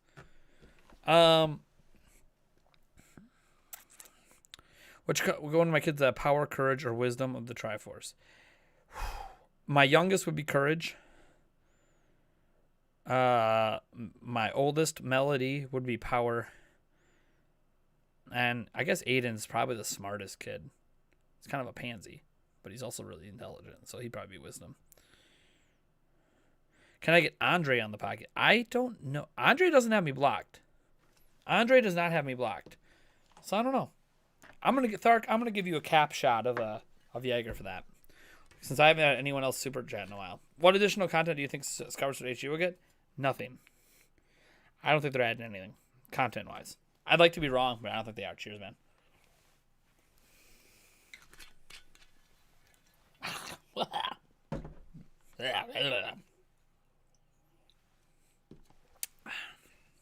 Thank you so much for that super chat, man. I appreciate it.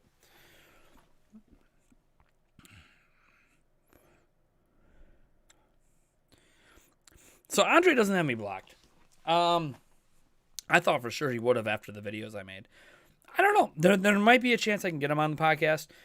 I would be afraid that if I had him on, if he'd be willing to come on. I mean, let's be real. Andre barely appears on his own channel. So I'm not sure that he's even open for something like that. But if I could get Andre from Game Explained to be on a podcast, I'm worried there'd be a lot of backlash in the comments. Like a lot of mean things said about him in the comments. I don't really want to subject him to that directly like that. You know, maybe I'm wrong. Maybe that won't happen. Maybe I'm not trusting my fan base enough. But I don't think he'd even agree to be on anyways. He barely appears on his own channel, so I don't even think he'd agree to be on. Did you hear about the new Patrick Star show? No. I don't pay attention to new SpongeBob stuff too often. If it makes you scream, don't drink it then.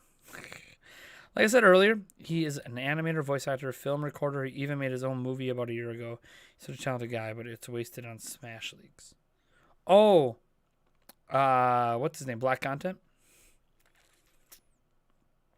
So what you're saying, I can tell in his videos, he's got some talent that he's not using in the best way. I think the guy who does Black Content, because I know he's got more talent, he'd be the kind of guy that I'd be interested.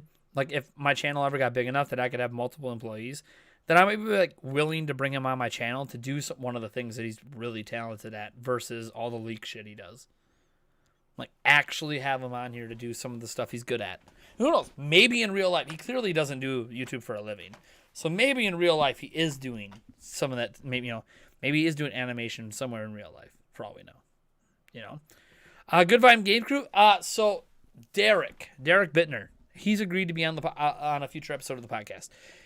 The thing about that is I gotta line up the time to record because he's different time zones. different availabilities for that. But Derek Bittner has agreed to be on a future episode of the podcast. I just have to align timings up because I can't do my normal recording time for him. It's got to be a different recording time.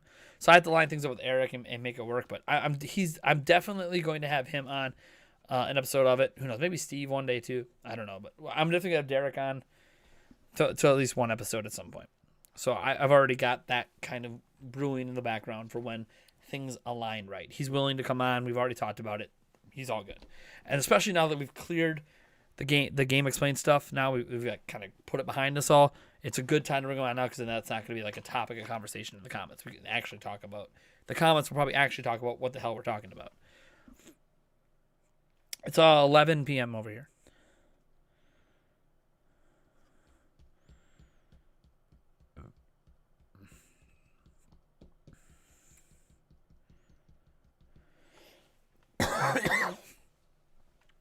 Commonwealth. He hasn't responded to me in years. Arlo has never responded to me. Don't think he likes me much for some reason.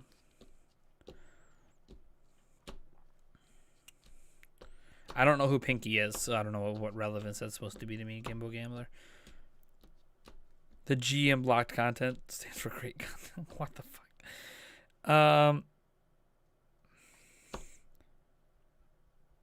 Yeah, Good Vibes Gaming are good people. I mean, of course they are. They're like the former game. They're the people who make Game Explain what it is.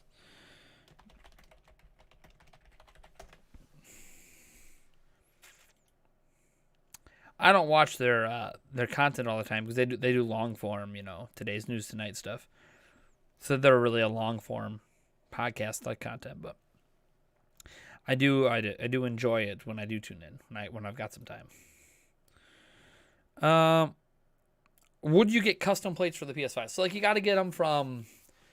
I mean, there's a number of third-party people, I guess, selling them now. But would I get custom plates? I mean, maybe someday. Hey, a few subscribers there. Thank you, Nuggy Lurtic, Carl Henry Coate, and Cameron West. Thank you guys so much for subscribing to the channel. I appreciate it. Total subscriber count for those interested. Like, how close are you moving on to the 65.8? We are at 65,761. It's funny that my best performing video of the last couple of days is me saying I messed up. I messed up. 5,000 views. It's just funny. It's my number one viewed video in the last 10 videos I've uploaded. It's just funny. I guess people are attracted to drama, so I think they think it's drama. It's not really drama. I should have Eric Moore on the podcast. I mean, yeah, maybe someday. I don't know. Maybe he'll be good enough to grace me. What sequel to any 3D Zelda game besides Ocarina and Breath of the Wild do you want most? We have a sequel to Ocarina. Majora's Mask. Twilight Princess. Because I want... remember that Wii U tech demo? I want that to exist. So Twilight Princess. Twilight Princess. That Wii U tech demo, man.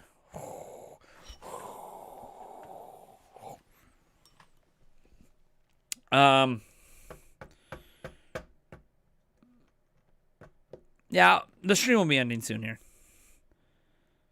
People are suckers for drama. It's not even like that dramatic of a video, to be honest. I don't even apologize in the video. like someone put in the comments, what, an apology video from Nintendo Prime? I'm like, but I didn't really apologize. Because I don't really feel like I owe an apology for not understanding the context of the video from Digital Foundry. Because I don't think the context is obvious. I think there's a lot of people that when you watch that Digital Foundry Direct had the exact same takeaway from it that I did. So I don't really think I need to apologize for that. But can I admit that in hindsight, having talked to John Linneman, that I was wrong? A little bit wrong for the way I took it, yeah. But that's only after talking to them. If it takes me talking to them to explain the context of something they said in a video, then it really wasn't like said that well in the first place, right? Like presented that well. If it wasn't already obvious in the video. So that's why I'm not really sorry for it. And how was I to know that if I would have reached out to John on Twitter, that he would respond? But I guess apparently John Lindemann is really good at responding to people on Twitter, supposedly. Really good about it. That's what I've been told by multiple people. He'll respond to anyone. I think that's kind of cool. Heck, I even invited him on a podcast. And he's like, yeah, thanks for the invite. I'm just really busy. I'm like, well, no shit, you're really busy. This is your job. It's your career. Of course you're really busy. Hey, we got a $2 tip from Taker. Sorry, I missed it. It says, did Microsoft and Sony botch this new generation of consoles, or did COVID doom this generation to a crappy start? First off, cheers. Second off, who said it's a crappy start? Is it a crappy start because you can't get it on store shelves? Sure, but it was that way with Wii. Xbox is off to its best-selling start in the history of Xbox. PlayStation 5 is moving as many units as PlayStation 4 did. How is it a crappy start? It's not a crappy start for Sony and PlayStation.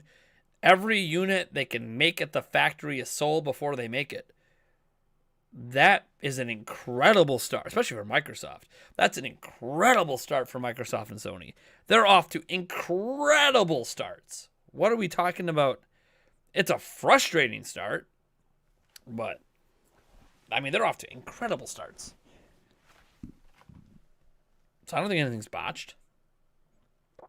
They're selling like shitloads, The next sales update for PlayStation 5 is probably going to be over 10 million. It's selling a shitload, man. And we don't get sales updates for Microsoft. We know it sold about 3.5 million at launch, but I don't know if we're going to hear numbers, again. Microsoft doesn't really give us numbers anymore. From Ash is the son of Pinky from Pinky and the Brain. What? You mean the person who voices Pinky? Are you serious about that, or are you just yanking my chain? Is OJ going to be in the podcast at least once?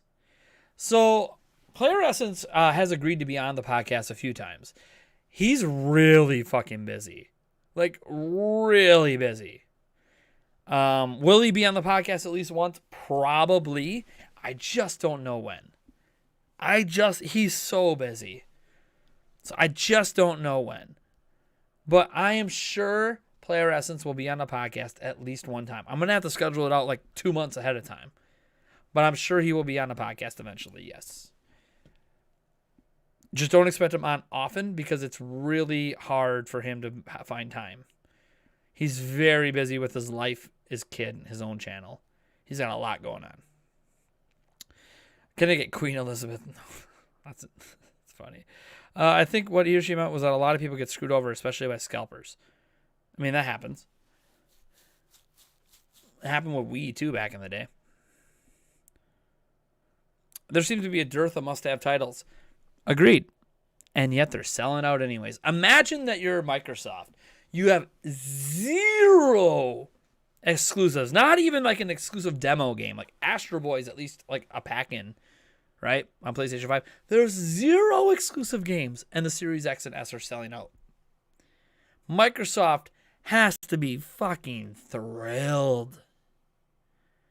They don't even have Halo Infinite out, and they have no regrets because they wouldn't be able to have the system in stock for the Halo fans anyways. You know how thrilled Microsoft, everyone's like, oh, it was a mistake to release the Series X and Series S because of Halo being delayed. Is it? The thing might not even be in stock by the time Halo comes out.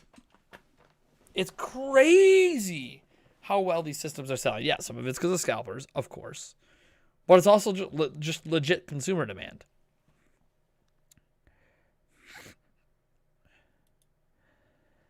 SSR CR brings up a very interesting point.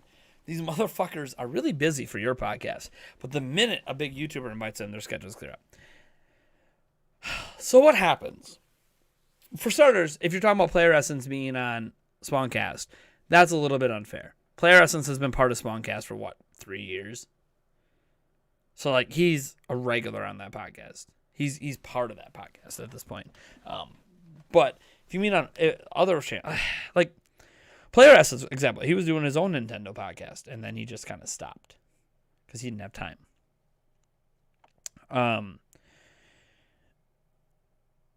There, setting Player S aside because I know he's legit busy. I've talked to him. He has a lot going on in his life. There's a lot of people I talk to that will, like, I don't want to put anyone under the bus, but the people I've asked that'll say, man, if I had the time, I would. And those people, if John asked them to be on Spawncast, if other people ask them to be on that are bigger channels, they'll make the time. So it's a true statement what you're saying. I'm not going to say that about Player Essence, but it's a true statement for a lot of people I've asked that I know that do talk to me behind the scenes. And I've mentioned this on other streams before where it's interesting to see that YouTube is a community where we all like helping each other out, but we all like helping each other out when it's mutually beneficial. So a big YouTuber will be on another big YouTuber's thing because it helps both of them out. Gives them both extra viewers. But a big YouTuber being on a smaller YouTuber's channel more so helps legitimize a smaller YouTuber than it helps the bigger YouTuber. Like, if Beat 'em Ups, as an example, he hasn't really talked to me behind the scenes, but if Beat 'em Ups would come on my podcast, it's not really going to help his following grow. It's just going to help mine grow. You know? And I can't get him to respond. Now, if I was a bigger channel, he'd probably respond. Is that wrong? I don't know. You know how many DMs that guy probably gets? Like, I don't know. You know, I'm not that big, so I know how many DMs I get every day. And I'm a small, like, I get about a dozen DMs a day from random people. I can't imagine how many DMs someone with 1 million plus followers gets. You know, with the kind of viewership he gets on his videos. So it's hard for me to, like, know, you know? I try not to get upset about it, knowing that if I was a bigger channel, I'd have no problem. But I gotta say, hey, first 2 episodes were bangers, right? Super Rental Dave, he'll always be on if he has time. Obviously, Game Over Jesse, he'll be on anytime I ask him to at this point. Miss Click wants to be on again. She's already said, hey, when can I be on again? Like, you can be on every week if you want, but you know, she's got live streams and her own stuff going on. But she'll be on a future episode again. HMK, he's been a regular before. He's been on before. He's going to be on this week. Looking to get Bob Wolf on again from Wolf Den. He's probably one of the biggest YouTubers I can get to come on that doesn't give a shit that my channel's small. Bob Wolf is just legit. He's just a legit nice guy, man. Him and I, like, dude, the moment he realized I even had a Twitch channel, he's like, dude, I got to follow you on Twitch. And next time you're streaming, if you're streaming when I end my stream, I'm going to raid your stream. Hasn't happened because I don't stream on Twitch enough. That's one thing, like, I wish I streamed on Twitch more because then, like, I would get some of those raids from the bigger channels that do follow me, like Bob Wolf. But, yeah, it's whatever. And then you always have people saying, you should get this person and that person on your podcast. And they're always talking about these big YouTubers. I'm like, dude, they're not going to respond to me, man. These big YouTubers aren't going to respond. I have reached out to them. They don't. I have a couple smaller YouTubers that I'm talking to right now that are probably going to be on because I'm going to help them out. I'm going to help signal boost them. But it's not really because I'm signal boosting them. It's because I think that, you know, I watch their content and I see that their opinions, their takes, the way they talk, their mannerisms will make for a good combination on my podcast. Like, I don't just bring people on because they're popular. I bring on people on my podcast that I think are going to make for the best conversation, like, here's the thing. My podcasts are getting, 2,000 views? Almost 3,000 views an episode right now on the new podcast. Partially because I'm pushing it with the giveaway every month. So here's the thing. I don't need these other channels to make my podcast good. Like, to push viewership. I don't think my viewership has really increased on the podcast because of the guests I've had on. I think my viewership has increased because the quality of the podcast is better. And because I'm pushing the podcast with the giveaways. So if I continue to push it with the giveaways and I continue to make the quality good, so when someone checks out their first ever episode and they see how good it is that they want to check out future ones, I'm going to organically build my audience for the podcast. The 4 episodes, or the 2 main episodes and the 2 conversation pieces I've done for the Nintendo Prime podcast are the most viewed episodes of the Nintendo Prime podcast ever. Out of the 100 plus episodes that I've done of the old podcast, the last 4 I did are the highest viewed ever. Why is that? High quality. I obviously have a more popular channel than I did then. and I'm driving it with the giveaways. I don't need the guests to push it. You know, the last one with the Pokemon stuff has what? No, that was just me and Eric. There was no other YouTuber on that. And that was just a quick conversation. That wasn't even like a full episode. That was one of those half episodes. That's got, let me see here. That's got what? 2.2 thousand views? That's all me. That's all me. I didn't have anyone else driving traffic to that. So, to me, it's about getting guests on that make the best conversation. Like 5J is going to be on one of the future episodes, actually. I've been talking to him. Great person to have on the podcast. Basically doesn't do anything anymore as a content creator. But it's an amazing conversation. I'm concerned about making great conversations. Hence why I'm trying to get guests every week, because Eric doesn't always make for the best conversations. Sometimes it feels like for an hour I'm just talking to myself. Which is like me live streaming. So what's the difference? Except that I'm looking at somebody else physically, you know? So I'm concerned about the best conversations. I don't care how big the channel is. Do I like having bigger channels on? Do I feel like they could help signal boost me a little? Sure. But honestly, I just really like Bob Wolf.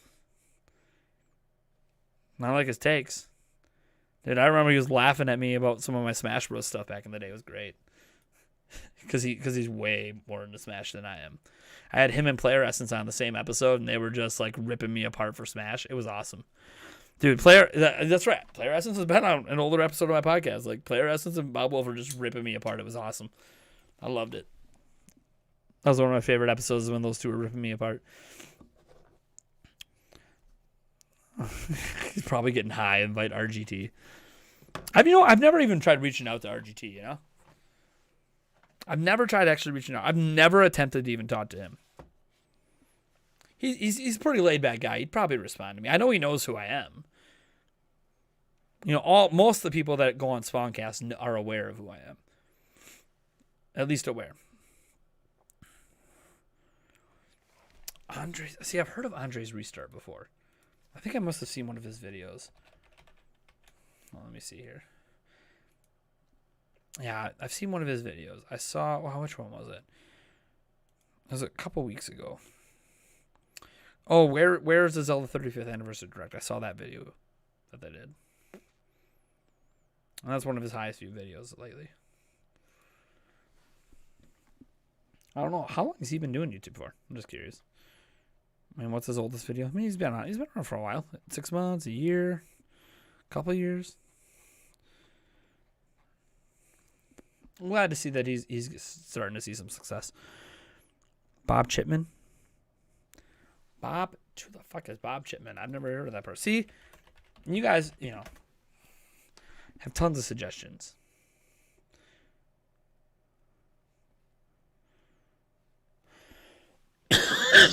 All right. I got to go do some homework before I go to bed. Thank you guys for tuning in. It's been real. If you guys want giveaways, I will try to get to you here in a little bit. I'm going to reboot my computer.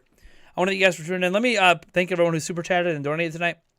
We started off with a $20 Australian super chat from the 8th Arc, $10 US super chat from JLo. Let's see here. We had a $2 donation from Taker610. Let's see. We had a $5 Australian super chat and then a $2 super chat from Taker610 again. Josh, come on. I literally just got, dude, I've been streaming for like 3-4 hours, man. All right. So thanks for tuning in. Hopefully you guys enjoyed the stream. And I will catch you in the next video, which is obviously going to be tomorrow at some point. So I haven't even recorded it yet. I have no idea what I'm going to do a video of yet. But we'll go from there. Peace out.